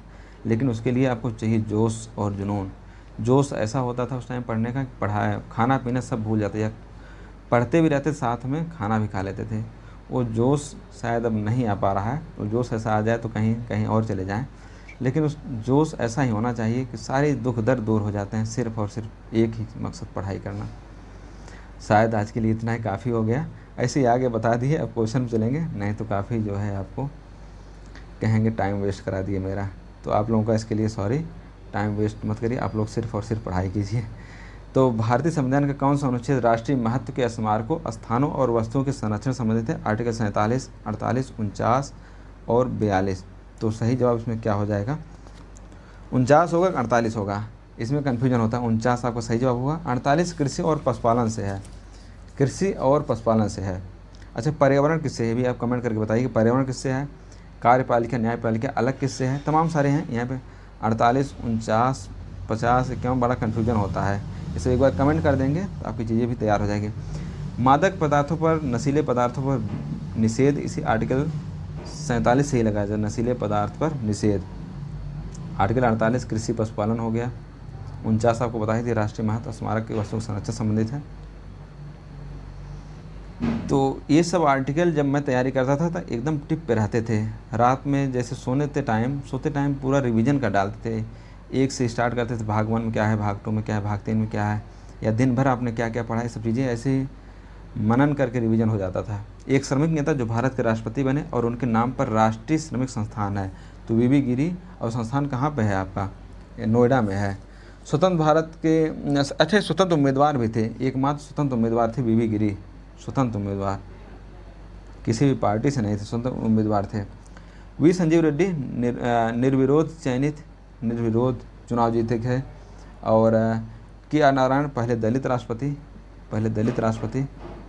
और जाकिर हुसैन पहले मुस्लिम राष्ट्रपति, और पद पर रहते हुए इनकी मृत्यु हो गई। मुस्लिम राष्ट्रपति, पहले मुस्लिम राष्ट्रपति, के आर नारायण पहले दलित राष्ट्रपति, निर्विरोध चुने गए वी संजीव रेड्डी स्वतंत्र उम्मीदवार वीवी गिरी थे।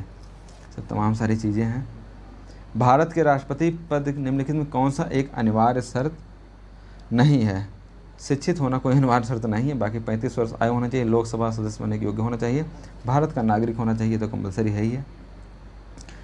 नीचे दिए गए भारतीय राष्ट्रपतियों में कौन सा एक भारतीय राज्य के पहले मुख्यमंत्री भी थे। तो पहले मुख्यमंत्री कौन थे, नीलम संजीव रेड्डी आंध्र प्रदेश के पहले मुख्यमंत्री थे, आंध्र प्रदेश के पहले मुख्यमंत्री थे। अधोलिखित प्रश्न में वो कौन है जिन्होंने भारत के उपराष्ट्रपति के रूप में 2 लगातार कार्यकाल पूर्ण किए। यस राधाकृष्णन 1952 से लेकर के 1962 तक।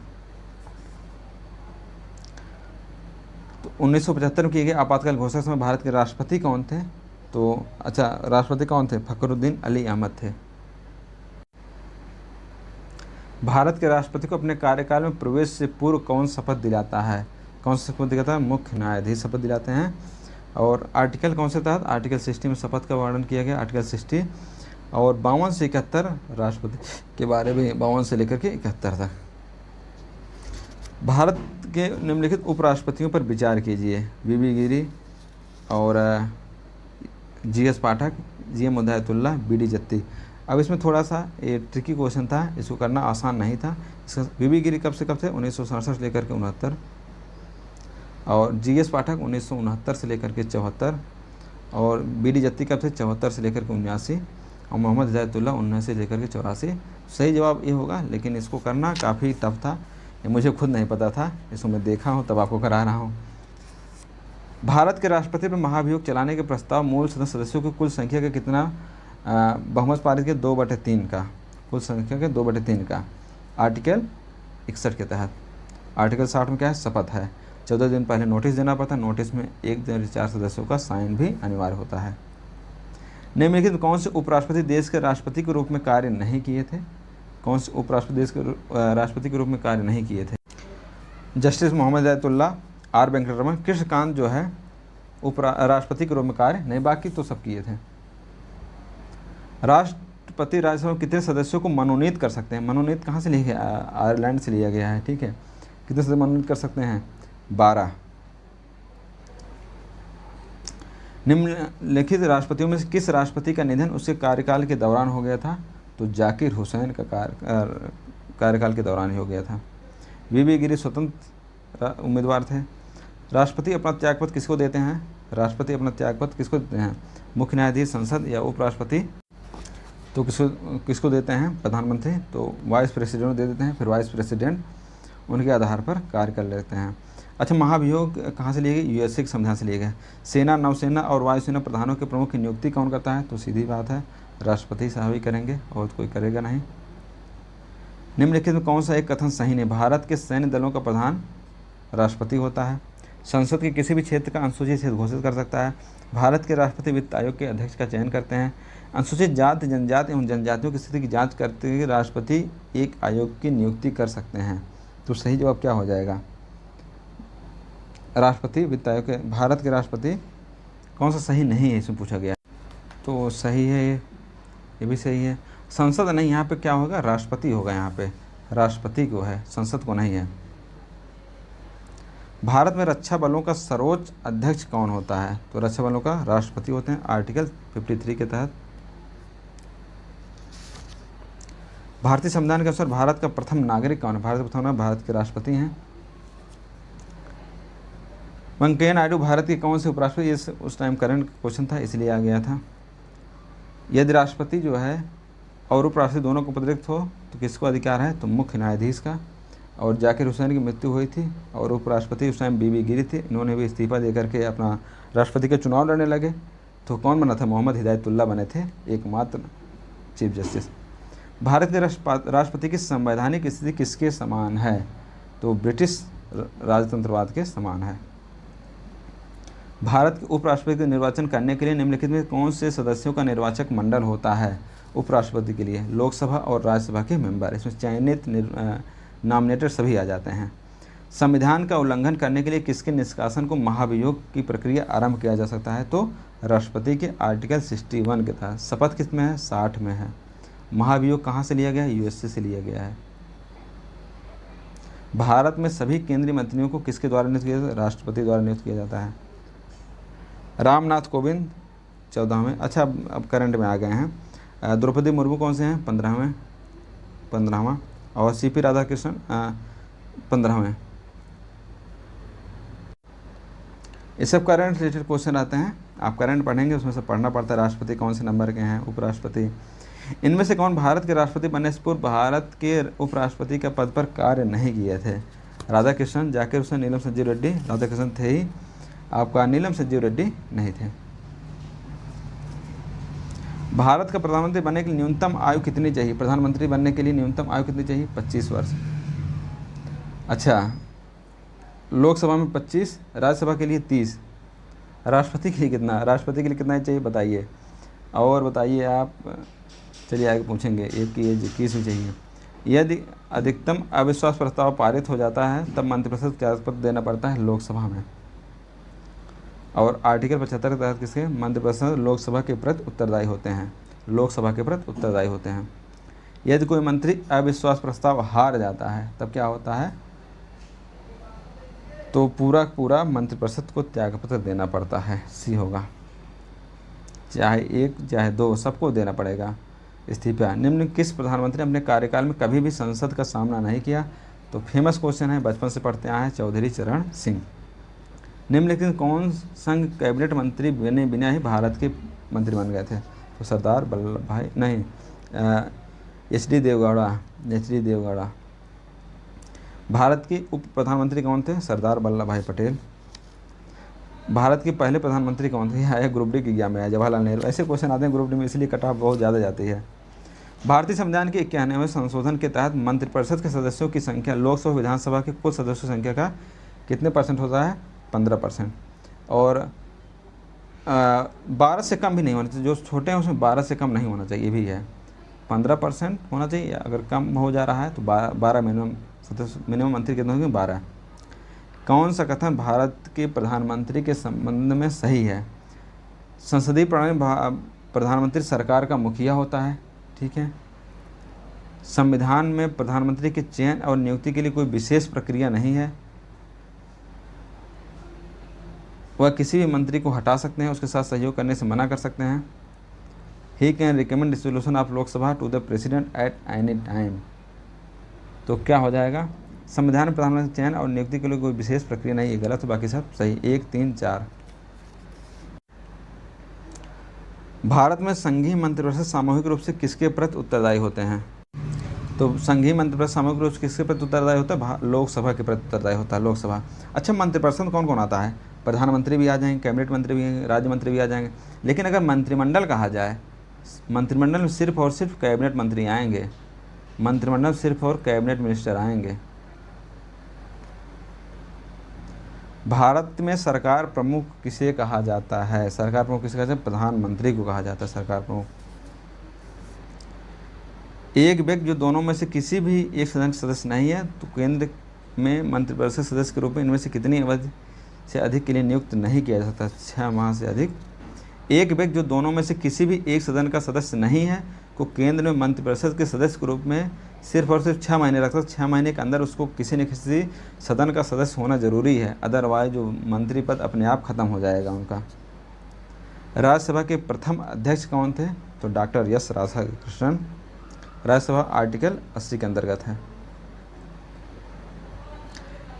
कौन सा ऐसा सदन है जिसमें मुखिया उस सदन का सदस्य नहीं होता है? तो राज्यसभा उसका सदस्य नहीं होता है। राज्यसभा लोकसभा द्वारा विचार के लिए भेजे गए वित्त विधेयक को अधिकतम कितने अवधि के लिए विलंबित कर सकते हैं? तो सिर्फ और सिर्फ 14 दिन के लिए विलंबित कर सकते हैं, बस उसके बाद उनको पारित करना ही होता है। राज्यसभा में अधिकतम सीटों की संख्या कितनी है? 250। राज्यसभा में नामांकन कहाँ से लिया गया है? आयरलैंड से। निर्वाचन कहाँ से लिया गया? दक्षिण अफ्रीका से। दोनों अलग अलग आता है क्वेश्चन। आर्टिकल 80 में है। राज्यसभा के सदस्य की अवधि कितनी होती है? अवधि होती है 6 वर्ष, और ये कभी भी डिजॉल्व नहीं होता राज्यसभा। राज्यसभा में राज्यों का प्रतिनिधित्व किस पर निर्भर करता है? तो राज्य की जनसंख्या पर निर्भर करता है। कई बार इसमें विवाद भी होता है कि जितनी ज़्यादा जनसंख्या होगी उतना ज़्यादा हमको सीट मिल जाएगा। राज्यसभा को कितने वर्षों के बाद विघटित किया जा सकता है? तो ये कभी विघटित नहीं होता है। राज्यसभा के सभापति का चुनाव कैसे होता है?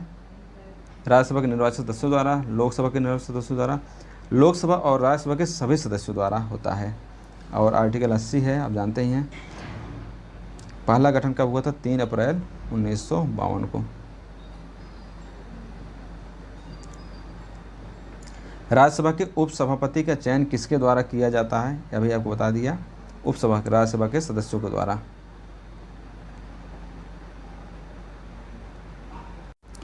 राज्यसभा में पूर्ण अवधि के सदस्यों को कितने वर्ष के लिए चुना जाता है? तो आपके 6 वर्षों के लिए चुना जाता है। भारत में संघ विधायिका राज्य सूची के विषय में कानून तब तक नहीं बना सकता क्या? भारत में संघ विधायिका राज्य सूची के विषय में कानून तब तक नहीं बना सकते। कब तक? जब तक राष्ट्रपति ऐसा करने के लिए न कहें, जब तक प्रधानमंत्री ऐसा करने के लिए न कहें, जब तक स्पीकर प्रमाणित करने की यह आवश्यक है, जब राज्यसभा यह संकल्प पारित करे कि ऐसा हित में करना आवश्यक है तभी, और उपस्थित 2/3 सदस्य द्वारा। इनमें से किसकी नियुक्ति भारत के राष्ट्रपति द्वारा नहीं की जाती है? थल सेना प्रमुख, भारत के मुख्य न्यायाधीश, वायुसेना प्रमुख। तो लोकसभा अध्यक्ष नियुक्ति नहीं की जाती है। और आर्टिकल जो है 93 में पहली बैठक में अपने सदस्यों में से एक अध्यक्ष और एक उपाध्यक्ष चुने जाते हैं। आर्टिकल 93 के तहत। लोकसभा को कौन विघटित कर सकता है? काफ़ी इंपॉर्टेंट क्वेश्चन है। राष्ट्रपति विघटित कर सकते हैं।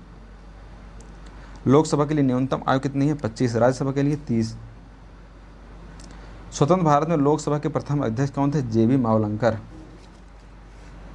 सांसद लोकसभा में अधिकतम कितनी अवधि तक अनुपस्थित रह सांसद लोकसभा में अधिकतम कितनी अवधि तक अनुपस्थित रह सकते हैं, एब्सेंट रह सकते हैं? तो कितने एब्सेंट तक? 60 दिनों। 60 दिन मतलब 2 महीने तक एब्सेंट रह सकते हैं बस। लोकसभा के अध्यक्ष किसे अपना त्यागपत्र सौंपते हैं? लोकसभा उपाध्यक्ष को सौंपते हैं। आर्टिकल 94 में है ये, आर्टिकल 94 में लिखा गया है। प्रथम लोकसभा का कौन सा लोकसभा का सत्र नहीं है? Which of the following are not session of the Lok Sabha? Budget सत्र, मानसून सत्र, ग्रीष्म सत्र, शीत सत्र। तो समर सेशन ऐसा कुछ होता नहीं। लोकसभा के एकमात्र अध्यक्ष जो भारत में राष्ट्रपति बने कौन थे? नीलम संजीव रेड्डी। और 1977 से 1982 थे। पब्लिक अकाउंट कमेटी लोक लेखा समिति के अध्यक्ष की नियुक्ति कौन करते हैं? लोकसभा अध्यक्ष। 22 सदस्य होते हैं, 15 लोकसभा से और 7 राज्यसभा से। इनमें से किस राज्य में 2014 लोकसभा में सर्वाधिक सीटें आई थी? तो जाहिर सी बात उत्तर प्रदेश था। ये सब उस टाइम करंट के क्वेश्चन थे। 2019 में आ गया, ठीक है। और ठीक है, वैसे भी उत्तर प्रदेश में ज़्यादा सीटें हैं। आधार बिल 2016 में लोकसभा में वैसे प्रस्तुत किया गया था जैसे धन विधेयक रूप में। उच्च सदन केवल चर्चा कर सकता था, रोक नहीं सकता था। ये बात थी आधार बिल। लोकसभा का सभापति चेयरमैन कौन होता है? अध्यक्ष होता है। राष्ट्रपति, प्रधानमंत्री, संसदीय मामलों का मंत्री। तो आपका अध्यक्ष होता है। कोई भी धन प्रस्ताव निम्नलिखित किसकी स्वीकृति के बिना लोकसभा में प्रस्तुत नहीं किया जा सकता है? तो भारत के राष्ट्रपति की स्वीकृति बिना, इसलिए इस पर उनको फाइनली सिग्नेचर करना अनिवार्य होता है। धन विधेयक 110 है। धन विधेयक कितना है? 110। धन विधेयक हो गया, किसी नए राज्य का निर्माण हो गया, सीमा परिवर्तन हो गया, आर्टिकल 3, ये सब स्वीकृति पहले लिया जाता है। लोकसभा अध्यक्ष सुमित्रा महाजन 2014 लोकसभा, ये सब करंट का क्वेश्चन उस टाइम पर कोई मतलब नहीं है। एक नवीन राज्य के निर्माण की शक्ति किसमें अंतर्निहित है? संसद में। इसमें लोकसभा, राज्यसभा, राष्ट्रपति तीनों आते हैं। भारत में चुने हुए प्रतिनिधि किसके भाग होते हैं? न्यायपालिका, विधायिका, कार्यपालिका, चुनाव आयोग किसके होते हैं? विधायिका के होते हैं। आरोप एग्जाम है, देख सकते हैं कितना आसान क्वेश्चन आया है, आराम से कर सकते हैं। जुडिशरी में तो हो ही नहीं सकते, चुनाव आयोग में हो नहीं सकते थे, तो विधायिका में बचा। संसद की संयुक्त बैठक की अध्यक्षता कौन करता है? लोकसभा अध्यक्ष करता है। अच्छा बताइए, इसमें लोकसभा अध्यक्ष करता है, ठीक है। अगर मान लीजिए एब्सेंट है तो कौन करेगा? उपाध्यक्ष करेगा। अगर मान लीजिए अध्यक्ष उपाध्यक्ष दोनों एब्सेंट हैं तब कौन करेगा? राज्यसभा के उपसभापति करेंगे। सभापति मत टिक कर दीजिए, राज्यसभा के उपसभापति करेंगे। शून्यकाल की अधिकतम अवधि कितनी होती है? तो अधिकतम अवधि कितनी होती है? शायद कितनी होती है, कमेंट करके इस क्वेश्चन बताइएगा। शून्यकाल की अवधि कितनी होती है?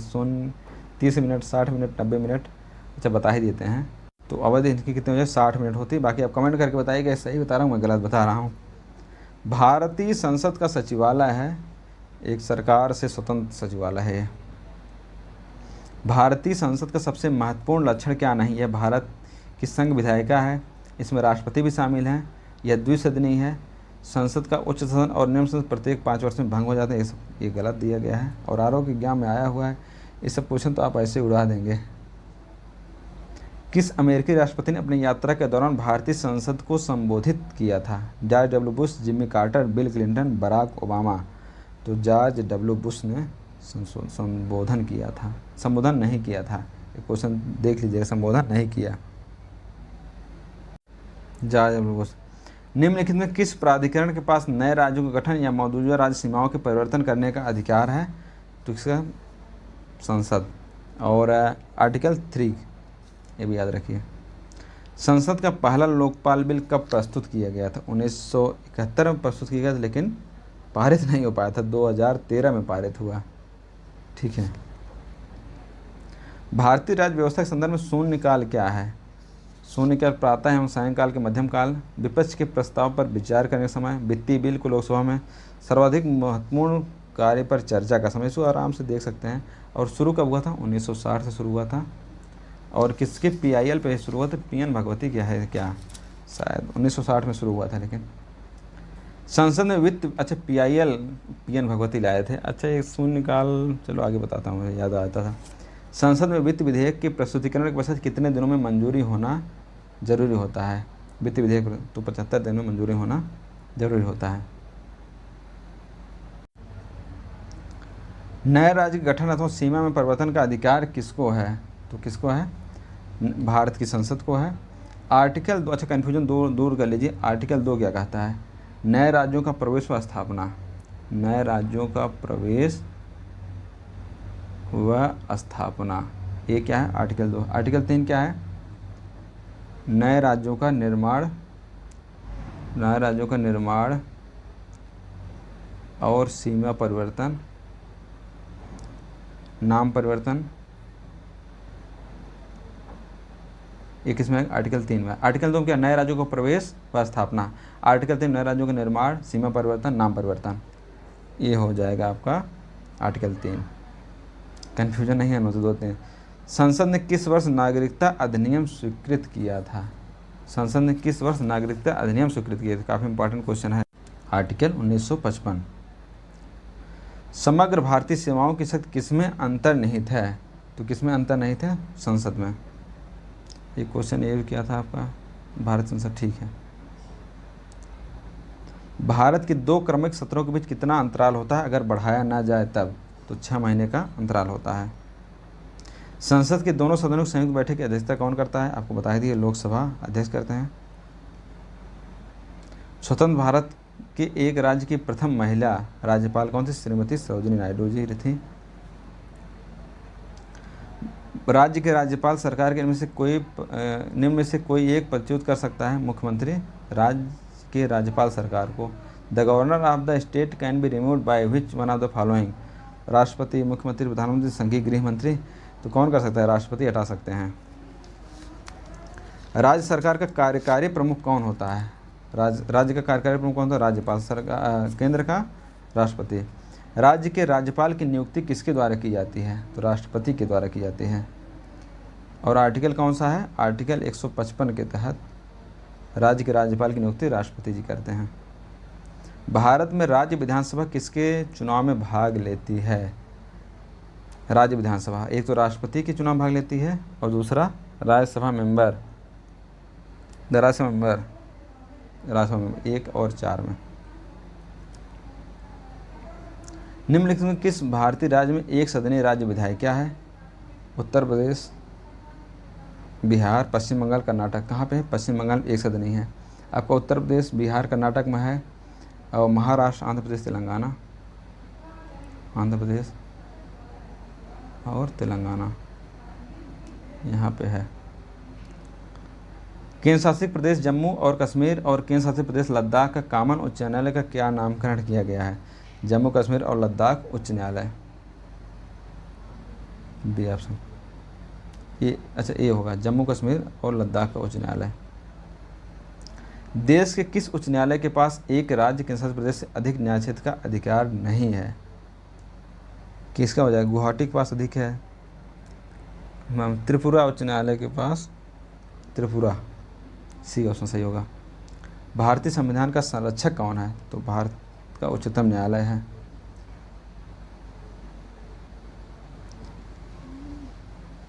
भारत के मुख्य न्यायाधीश की नियुक्ति कौन करता है? तो राष्ट्रपति जी करते हैं नियुक्ति। भारत के सर्वोच्च न्यायालय में न्यायाधीशों की संख्या बढ़ाने की शक्ति नियमित किसके पास निहित होती है? तो किसके पास निहित होती है? भारत के संसद के पास। और भाग 5 आर्टिकल 124 से लेकर के 147 तक है। भारत में कुल कितने उच्च न्यायालय हैं? 25। ये सब क्वेश्चन आसान है। निम्नलिखित में किस केंद्र शासित प्रदेश के पास अपना उच्च न्यायालय है? तो दिल्ली के पास अपना उच्च न्यायालय है। उच्च न्यायालय के न्यायाधीश के पद पर नियुक्ति के लिए एक वकील के लिए पेशेवर अभ्यास न्यूनतम आवश्यक अवधि कितनी है? 10 साल है। सर्वोच्च न्यायालय के कौन से न्यायाधीश के विरुद्ध भारतीय संसद में पहली बार महाभियोग चलाया गया था? वी रामास्वामी के विरुद्ध चलाया गया था। मिलान करना आर्टिकल 126, 127, 137, 141। तो सही मिलान करना आर्टिकल 126 क्या है? कार्यकारी मुख्य न्यायाधीश की नियुक्ति क्या? 126 हो गया। 127 क्या? अनौपचारिक रूप से तदर्थ जजों की नियुक्ति। और आपका आर्टिकल 137 क्या है? सुप्रीम कोर्ट द्वारा निर्णय की समीक्षा या आदेश, रिव्यू ऑफ जजमेंट। आर्टिकल 141 क्या है? सुप्रीम कोर्ट द्वारा घोषित सभी कानून सभी न्यायालयों की बाध्यकारी। आर्टिकल 141 है, इंपॉर्टेंट है। आर्टिकल 141 काफ़ी ज़्यादा इंपॉर्टेंट है। भारत की कौन सी संस्था भारतीय संविधान की व्याख्या करने के लिए अंतिम अधिकार रखती है? तो भारत का सर्वोच्च न्यायालय। तेलंगाना राज्य का गठन कब हुआ? 2 जून 2014 को। निम्नलिखित राज्यों के गठन का कालानुक्रम क्या है? ये भी कई बार एग्जाम आ चुका है, पीसीएस वगैरह में आया है। हरियाणा का है 1966 है। गोवा आपका 1987 है। नागालैंड 1963 है। सिक्किम आपका 1975 है। तो सही जवाब क्या हो जाएगा आपका? बी ऑप्शन सही हो जाएगा, CADB। वर्तमान भारत में कितने राज्य केंद्र शासित प्रदेश हैं? 28 राज्य, 8 केंद्र शासित प्रदेश हो गए।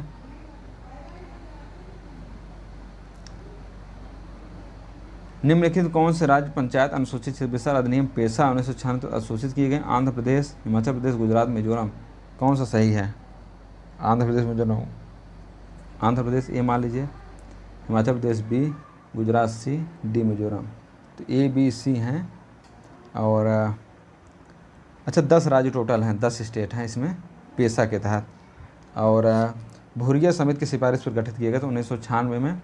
भूरिया समिति पर टोटल 10 स्टेट है, जिसमें आंध्र प्रदेश, हिमाचल, गुजरात हो गया, MP है, छत्तीसगढ़ रहेगा, MP से कटा हुआ अलग है, झारखंड, महाराष्ट्र, उड़ीसा, ये सब राज्य हैं। भारतीय संविधान किस भाग में पंचायती राज व्यवस्था के बारे में उल्लेख किया गया? अच्छा इस ट्रिक को ऐसे भी कर सकते थे, क्योंकि मिजोरम जो है उसमें है 6वीं अनुसूची में है AM/TM। आंध्र को बताया था, असम, मेघालय, त्रिपुरा, मिजोरम। भारतीय संविधान के किस भाग में पंचायती राज व्यवस्था का उल्लेख है? भाग 9 में है। राजस्थान के पंचायती राज किस वर्ष स्थापित किए गए थे? तो 1959 में स्थापित किए गए थे। पंचायती राज प्रदान करता है क्या? पंचायती राज क्या प्रदान करता है? स्थानीय स्तर पर लोकतांत्रिक प्रशासन। ग्राम सभा जो कि पंचायती राज प्रणाली की नींव है, इस निकाय में निम्न कौन शामिल होता है? तो पंचायत क्षेत्र में शामिल गांव की निर्वाचक सूची में पंजीकृत व्यक्ति, सी ऑप्शन सही हो जाएगा। पंचायत के क्षेत्र में शामिल गांव की निर्वाचक सूची में शामिल पंजीकृत व्यक्ति। भारत के निर्वाचन आयोग की नियुक्ति और उसके कार्यकाल का निर्णय कौन लेता है? भारत के निर्वाचन आयोग की नियुक्ति और उसके कार्यकाल निर्णय कौन लेता है? भारत की संसद। और भाग 15 में निर्वाचन आयोग हैं। भाग 15 में 324 से लेकर के 329 तक। मुख्य चुनाव आयुक्त 6 वर्ष या 65 साल आयु हो जाएगी। और जो 2 चुनाव आयोग साथ में होते हैं 6 वर्ष और 62। ठीक है। गठन कब हुआ था? 25 जनवरी 1950 को। भारत में मतदान करना और निर्वाचित होना संवैधानिक अधिकार है। 61वां संविधान संशोधन जो हुआ था उसमें 1989 में उसमें एज घटा करके 21 साल से घटा करके 18 साल कर दिया गया था। स्वतंत्रता के बाद भारत में पहला आम चुनाव किस वर्ष संपन्न हुआ था? 1951 के तहत। भारत के निर्वाचन आयोग की अध्यक्ष की नियुक्ति कौन करता है? तो राष्ट्रपति जी करते हैं। नीति आयोग के बारे में क्या सही? इसमें अध्यक्ष भारत के प्रधानमंत्री होते हैं। राज्य के सभी मुख्यमंत्री और केंद्रशासित प्रदेशों के उपराज्यपाल सदस्य होते हैं। यह देश के लिए पंचवर्षीय योजनाएं तैयार करता है। ये तो नहीं, पंचवर्षीय योजना खत्म हो गया। इसमें 3 वर्षीय कार्य एजेंडा तैयार होता है। एक 7 वर्षीय योजना मध्यम अवधि का होता है और एक 15 वर्षीय। 3 वर्षीय, 7 वर्षीय, 15 वर्षीय विजन है इसमें। इनमें से किस समिति में राज्यसभा का कोई प्रतिनिधित्व नहीं रहता है? तो प्राक्कलन समिति में टोटल 30 के 30 आपके लोकसभा से रहते हैं। लोक लेखा समिति में 15 लोकसभा से, 7 राज्यसभा से, 22 होते हैं। सार्वजनिक उपक्रम समिति में 15 और 7 इसमें भी होते हैं। सरकारी उपक्रम समिति में कितने होते हैं? 15 और 10 होते हैं। निम्नलिखित में कौन संसद की परामर्श समिति बनाता है? तो संसद की परामर्श समिति का मतलब लोकसभा के अध्यक्ष बनाते हैं। योजना आयोग का पदेन अध्यक्ष कौन होता है? प्रधानमंत्री जी होते हैं। 1950 में योजना आयोग की अध्यक्षता कार्यकारी आदेश के आधार पर किया गया था। 1950 में योजना आयोग जो बना था कार्यकारी आदेश पर बना था ये। भारत सरकार ने किसके स्थान पर नीति आयोग की स्थापना किया है? तो योजना आयोग के स्थान पर 1 जनवरी 2015 को। वित्त आयोग के प्रथम अध्यक्ष कौन थे? केसी नियोगी। ठीक है, केसी नियोगी। और 1951 में इसका गठन हुआ था। इस टाइम कौन है? डॉक्टर अरविंद पनगड़िया हैं। 16वां वित्त आयोग का अध्यक्ष कौन है? अरविंद पनगड़िया जी हैं। राष्ट्रीय विकास परिषद का गठन किस वर्ष किया गया? एग्जाम में काफ़ी आता है। 1952 में गठित किया गया था। 1952 में। अगला क्वेश्चन है, माशेलकर समिति का गठन निम्न में से किस रिपोर्ट देने के लिए हुआ था? माशेलकर समिति का गठन ऑटो ईंधन नीति के लिए हुआ था। ऑटो ईंधन नीति के लिए हुआ था। नीति आयोग कब अस्तित्व में आया? नीति आयोग 1 जनवरी 2015। ये किसकी जगह पर आया? योजना आयोग, जो पंचवर्षीय योजना जिसमें आता था। योजना आयोग। योजना आयोग किस क्षेत्र में कार्य करता था? योजना आयोग भारतीय अर्थव्यवस्था में कार्य करता था। इसका गठन कब हुआ था? ये भी एग्जाम में आता है। 15 मार्च 1950 में गठन हुआ था। ठीक है। और 1 जनवरी 2015 पर आ गया नीति आयोग। ये याद रखिए दोनों फैक्ट। ग्राम पंचायतों को संवैधानिक मंजूरी देने की आवश्यकता सर्वप्रथम किसके द्वारा अनुभव की गई थी? एलएम सिंघवी समिति के द्वारा किया गया था। और उसका गठन कब हुआ था? 1986 में गठित हुई एलएम सिंघवी समिति। यहाँ पे बलवंत राय मेहता समिति का गठन हुआ 1957 में हुआ था। और अशोक मेहता समिति का गठन कब हुआ? 1977 में हुआ था। और जेवीके राव समिति का गठन 1985 में हुआ था। ये सब चीजें भी याद रखिए। राजेंद्र सच्चर समिति का गठन किनके सामाजिक, आर्थिक और शैक्षिक स्तर के अध्ययन के लिए हुआ था? तो ये मुस्लिमों के लिए होता है। और कब गठित हुआ था? राजेंद्र सच्चर समिति का गठन 2005 में गठित हुआ था। निम्नलिखित में किसके पास आपातकालीन के दौरान मौलिक अधिकारों को निलंबित करने की शक्ति होती है? तो राष्ट्रपति के पास होती है। और आर्टिकल 20 और 21 निलंबित नहीं किया जा सकता है। अगर आपातकाल सशस्त्र विद्रोह आपातकाल का रीजन सशस्त्र विद्रोह दिया गया है तो आपका आर्टिकल 19 भी निलंबित नहीं हो जाता है स्वतः। अगर युद्ध और बाह्य आक्रमण है तो 19 निलंबित हो जाएगा। लेकिन अगर सशस्त्र विद्रोह दिया गया है जो 44वें संविधान संशोधन 1978 द्वारा चेंज कर दिया गया। सशस्त्र विद्रोह है तो 19 अपने आप निलंबित नहीं होगा, लेकिन 20-21 जो है कभी नहीं निलंबित होता है, चाहे सशस्त्र विद्रोह हो चाहे युद्ध या बाह्य आक्रमण हो। तो ये हो गया राष्ट्रपति। आपातकालीन स्थिति घोषणा जिस वर्ष हुई तो 1975 में हुई थी। सिंपल क्वेश्चन है, एग्जाम में सब। अच्छा, पॉलिटी में बहुत ज्यादा टफ क्वेश्चन नहीं आते, आसान क्वेश्चन आते हैं। राष्ट्रपति द्वारा दूसरी बार राष्ट्रीय आपातकाल की घोषणा किस वर्ष किया गया? तो दूसरी बार 1971। अच्छा, पहली बार कब किया गया था? 1962 जो युद्ध हुआ था। दूसरी बार 1971, तीसरी बार आपका 1975। तीन बार आपको पता होगा, 1962, 1971, 1975। वित्तीय आपातकाल किस अनुच्छेद के अंतर्गत है? वित्तीय आपातकाल 360, 352 आप जानते होंगे राष्ट्रीय आपातकाल, 356 राष्ट्रपति शासन और 360 वित्तीय आपातकाल अभी तक एक बार भी नहीं लगा गया। और आपातकाल किस भाग में है? भाग 18 में है। कहां से लिया गया है? जर्मनी से लिया गया है। निम्न में से कौन से ऐसे मौलिक अधिकार हैं जिन्हें आपातकाल लगने के बाद भी निलंबित नहीं किया जा सकता है? कौन कौन से हैं? Article 19, article 20-21, article 14, article 32। तो आपके 20 और 21 निलंबित नहीं किए जा सकते हैं। निम्नलिखित में से कौन भारतीय संविधान के 42वें संशोधन 1976 में शामिल नहीं था? प्रस्तावना शब्दों में परिवर्तन किया गया। इसमें 10 मौलिक कर्तव्यों की स्थापना की गई। राष्ट्र की एकता को बदलकर राष्ट्रीय एकता और अखंडता किया गया। मतदान की आयु 21 वर्ष से घटाकर 18, ये नहीं किया गया था। बाकी सब ये कब किया गया? 61वें संशोधन 1989 में किया गया। ये भी एग्जाम में कई बार आ चुका है कि 21 वर्ष से घटाकर 18 वर्ष कब किया गया। संविधान के किस संशोधन में प्राथमिक शिक्षा को एक मौलिक अधिकार के रूप में जोड़ा गया? तो 86वां संशोधन था, जिसमें कौन था? प्राथमिक शिक्षा को मौलिक अधिकार के रूप में। तो इसमें आप देख सकते हैं 90, 91, 92, 93, इसमें तो कोई 86वां संशोधन है, इसमें तो है नहीं, तो ये गलत हो जाएगा, फुल मार्क्स सबको मिल जाएगा। अच्छा, 92 संविधान संशोधन कौन सा है? MBDS, मैथिली, बोडो, डोंगरी, संथाली ये भाषा ऐड किया गया था, याद रखते थे। 91 संशोधन कौन सा है?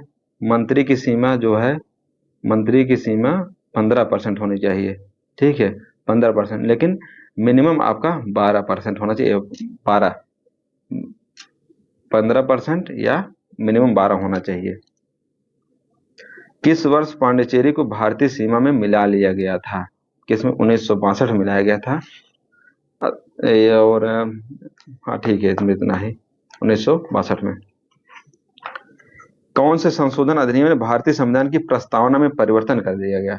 तो 42वें संविधान संशोधन 1976 में परिवर्तन किया गया।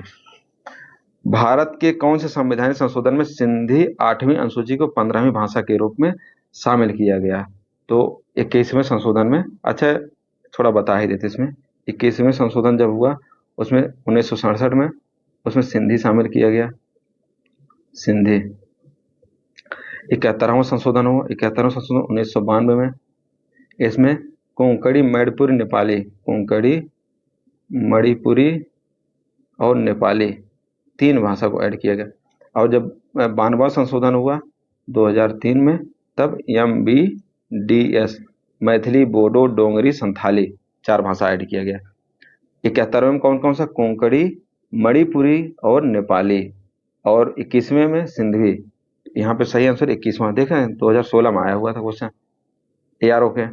संविधान के किस संशोधन द्वारा ग्रामीण स्थानीय शासन को संवैधानिक दर्जा प्रदान किया गया? संविधान 73वें संशोधन द्वारा 1992 में 11वीं अनुसूची और 12वीं अनुसूची जोड़ी गई। 11वीं और 12वीं। 11वीं अनुसूची में कितने विषय हैं? 29, 12वीं में 18। भारतीय संविधान संशोधन प्रक्रिया का उल्लेख किस अनुच्छेद में किया गया है? तो 368 में किया गया और भाग 20 में है। और कहां से लिया गया? दक्षिण अफ्रीका से लिया गया है संविधान संशोधन की प्रक्रिया। दक्षिण अफ्रीका से और क्या लिया गया है? राज्यसभा में निर्वाचन की प्रक्रिया। भारत के महान्यायवादी के संबंध में क्या सही? उनके पास संसद में बोलने का अधिकार होता है, ठीक है। नियुक्ति भारत के राष्ट्रपति द्वारा की जाती है। वह संसद के सदस्य विशेषाधिकार का हकदार होता है। वह मंत्रिमंडल का सदस्य होता है। ये गलत हो जाएगा आपका, डी ऑप्शन। भारत के नियंत्रक और महालेखा परीक्षकों के नाम से भी किस नाम से जाना जाता है? पब्लिक पर्स के संरक्षक, क्या हो जाएगा? पब्लिक पर्स के guardian of the public purse. स्वतंत्र भारत के प्रथम नियंत्रक एवं महालेखा परीक्षक कौन है? वी नरहरि राव। आर्टिकल 148 से लेकर के 151 तक। अच्छा, इनका टाइम पीरियड क्या, 6 वर्ष या 65 वर्ष की आयु हो जाए, दोनों याद। जैसे जो मुख्य चुनाव आयुक्त होते हैं उनकी भी एज 6 और 65 है, लेकिन जो उनके साथ सहायक चुनाव आयुक्त होते हैं उनकी 6 और 62 है। तो ये याद रखिए, कंफ्यूजन नहीं होना चाहिए। राज्य सरकार का आधिकारिक विधिक सलाहकार कौन होता है? राज्य सरकार का आधिकारिक विधिक सलाहकार तो राज्य का तो महाधिवक्ता होता है, और आर्टिकल 165 के द्वारा राज्यपाल इनकी नियुक्ति करता है। राज्यपाल महाधिवक्ता की नियुक्ति करता है। आर्टिकल 165 याद रखिए। भारत के वर्तमान, और ये करंट से रिलेटेड क्वेश्चन है, ये जब एग्जाम होगा तब तक कोई ना कोई आता रहता है, करंट में आप पढ़िए। मिलान करना है भारतीय राष्ट्रीय कांग्रेस, बहुजन समाज पार्टी, राष्ट्रवादी कांग्रेस पार्टी, कम्युनिस्ट पार्टी, या फिर यहाँ पार्टियों के गठन में पूछ लिया जाता है कभी कभार। तो भारतीय राष्ट्रीय कांग्रेस गठन आपको पता होगा 1985 में हुआ, ये तो भूल ही नहीं सकते। बहुजन समाज पार्टी बहुत लोगों को नहीं पता होगा, तो 1984 में काशीराम ने किया था। और राष्ट्रीय नेशनल कांग्रेस पार्टी राकपा, इसका 1999 में ये कांग्रेस से अलग हुई थी। और कम्युनिस्ट पार्टी ऑफ इंडिया, ये भी कई बार रिपीटेड क्वेश्चन 1925 में। आप इसमें से भारतीय राष्ट्रीय कांग्रेस और कम्युनिस्ट पार्टी ऑफ इंडिया तो जानते ही रहे होंगे। तो ए का 2, तो सही ऑप्शन क्या हो जाएगा? ए का 2, बी का 4, डी ऑप्शन यहाँ पे सही हो जाएगा। निम्नलिखित में कौन बहुजन समाज पार्टी संस्थापक था? तो काशीराम थे। निम्नलिखित में से भारत का राष्ट्रीय पक्षी कौन? राष्ट्रीय पक्षी ये सब ग्रुप डी एग्जाम में आया हुआ होगा, मुझे पता था, मोर। राष्ट्रीय पशु कौन सा है? Royal Bengal tiger. भारत का राष्ट्रीय फूल, ये सब ग्रुप सी ग्रुप डी में ऐसे क्वेश्चन आते हैं, मोर। और इसका अच्छा, राष्ट्रीय फूल आपका क्या हो गया? कमल। और इसको नाम क्या है? निलुम्बो न्यूसिफेरा, वैज्ञानिक नाम है न्यूसिफेरा। भारत का राष्ट्रीय पक्षी मोर, पाओ क्रिस्टेटस। भारत के राष्ट्रीय गीत की रचना किसके द्वारा की गई थी? राष्ट्रीय गीत रचना बंकिम चंद्र चटर्जी द्वारा की गई थी। और 1896 में पहली बार गाया कौन था? रविन्द्रनाथ टैगोर जी गाए थे, राष्ट्रीय रविन्द्रनाथ टैगोर जी। और 1911 में राष्ट्रीय गान गाया गया था कोलकाता के अधिवेशन में। देवनागरी लिपि हिंदी को भारत की राष्ट्रीय भाषा बनाने की सलाह किसने दिया था? बाल गंगाधर तिलक, गोपाल कृष्ण गोखले, वी.डी. सावरकर, राजेंद्र प्रसाद। तो बाल गंगाधर तिलक जी ने दिया था। कब और किस पुस्तक भारत का राष्ट्रगान प्रकाशित हुआ था? ये काफी इंपॉर्टेंट क्वेश्चन है। राष्ट्रीय गान प्रकाशित पहली बार कब गाया? 1911 में गाया गया था, 1947 को। और राष्ट्रीय गान 24 जनवरी 1950 को, लेकिन राष्ट्रीय ध्वज 22 जुलाई 1947। दोनों चीज याद रखिए, कंफ्यूजन नहीं होना चाहिए। राष्ट्रीय गायन की अनुमानित अवधि कितने सेकंड होती है? 52 सेकंड की। भारत के राष्ट्र राज्य चिन्ह के रूप में सत्यमेव जयते शब्द कहाँ से लिया गया? मुंडको उपनिषद से लिया गया है। और 26 जनवरी 1950 को ये भी प्रतीक चिन्ह के रूप में अपनाया गया था। 26 जनवरी 1950 को ही प्रतीक चिन्ह के रूप में अपनाया गया। सत्यमेव जयते का अर्थ क्या होता है? सत्य की विजय। राष्ट्रीय गीत वंदे मातरम किसने लिखा था? बंकिम चंद्र चट्टोपाध्याय ने लिखा था, बंकिम। गंगा डॉल्फिन को क्या कहा जाता है? सुसु या सिल या सैम सेल? और देखिए ARO के एग्जाम में आया हुआ है, तो क्या कहा? सुसु कहा जाता है इसको, गंगा डॉल्फिन। हालांकि यूपी जी के लोग इसको पढ़ाते भी है, कहीं कहीं रहता है। 4 सिरों वाला शेर जिसको भारत सरकार का राष्ट्रीय राज्य चिन्ह के रूप में अंगीकृत किया गया है, कहाँ स्थित है? सारनाथ। और कब अपनाया गया था? ज्यादा इंपॉर्टेंट है, 26 जनवरी 1950 को अंगीकृत किया गया था। भारत का राष्ट्रीय ध्वज केसरिया रंग शीर्ष बैंड क्या इंगित करता है? तो देश की ताकत और साहस इंगित करता है। अच्छा, राष्ट्रीय ध्वज कब अपनाया गया था? ज्यादा इंपॉर्टेंट है, 22 जुलाई 1947 को। 22 जुलाई 1947 को अपनाया गया था। भारत का राष्ट्रीय वृक्ष क्या है? राष्ट्रीय वृक्ष क्या हो जाएगा? बरगद। भारत का राष्ट्रीय फल क्या है? आम। अच्छा, ये सब क्वेश्चन यारो ग्रुप डी में आए हुए हैं। निम्नलिखित में से कौन भारत का राष्ट्रीय प्रतीक नहीं है? तो राष्ट्रीय प्रतीक आपका क्या नहीं हो जाएगा इसमें? अशोक का वृक्ष कहीं काम आता है? अशोक का वृक्ष नहीं है। RGC के एग्जाम 2014 में आया हुआ था। निम्नलिखित में से किस भाषा को शास्त्रीय भाषा का दर्जा प्राप्त नहीं है? तो तमिल, कोंकणी, तेलुगु, कन्नड़। किसको नहीं प्राप्त है? कोंकणी को। वर्तमान में 11 भाषा को शास्त्रीय दर्जा मिला है, 11 भाषा को शास्त्रीय दर्जा मिला है। अब कौन कौन से कितना याद करेंगे? क्या इम्पोर्टेंट ये है, और बाकी इसको तमिल, कोंकणी, तेलुगु, कन्नड़, तो कोंकणी इसमें नहीं है। निम्नलिखित किस जनजाति भाषा को पश्चिम बंगाल द्वारा आधिकारिक दर्जा दिया गया और यूनेस्को द्वारा लुप्त प्राय माना गया? तो कौन सा? कुरुख। कुरुख। अच्छा, ये सब क्वेश्चन गलत इसमें आ गया है, पॉलिटी में इसको नहीं आना चाहिए, इसको एनवायरमेंट की तरफ जाना चाहिए था। किस भाषा को शास्त्रीय भाषा का दर्जा नहीं दिया गया है? तो आपको किसको नहीं दिया गया है? अच्छा, इसमें आपको बता देते हैं, पहले मुझे लगा कि नहीं बताना चाहिए, लेकिन दोबारा क्वेश्चन आ गया तो बता देते हैं। 11 शास्त्रीय भाषा कौन कौन सा है? तमिल, संस्कृत, संस्कृत आप जानते हैं शास्त्रीय भाषा पहले से चला आ रहा है, कन्नड़, तेलुगु, नोट कर लीजिएगा आप लोग, नहीं तो ये हम पूछ ले, क्योंकि आर में पूछा गया, एपीएस में पूछा गया है। तेलुगु, मलयालम, उड़िया, असमिया, बंगाली, मराठी, पाली, प्राकृत। शायद मैं ना बताता तो आप कहीं पाली और प्राकृत टिक भी कर सकते थे।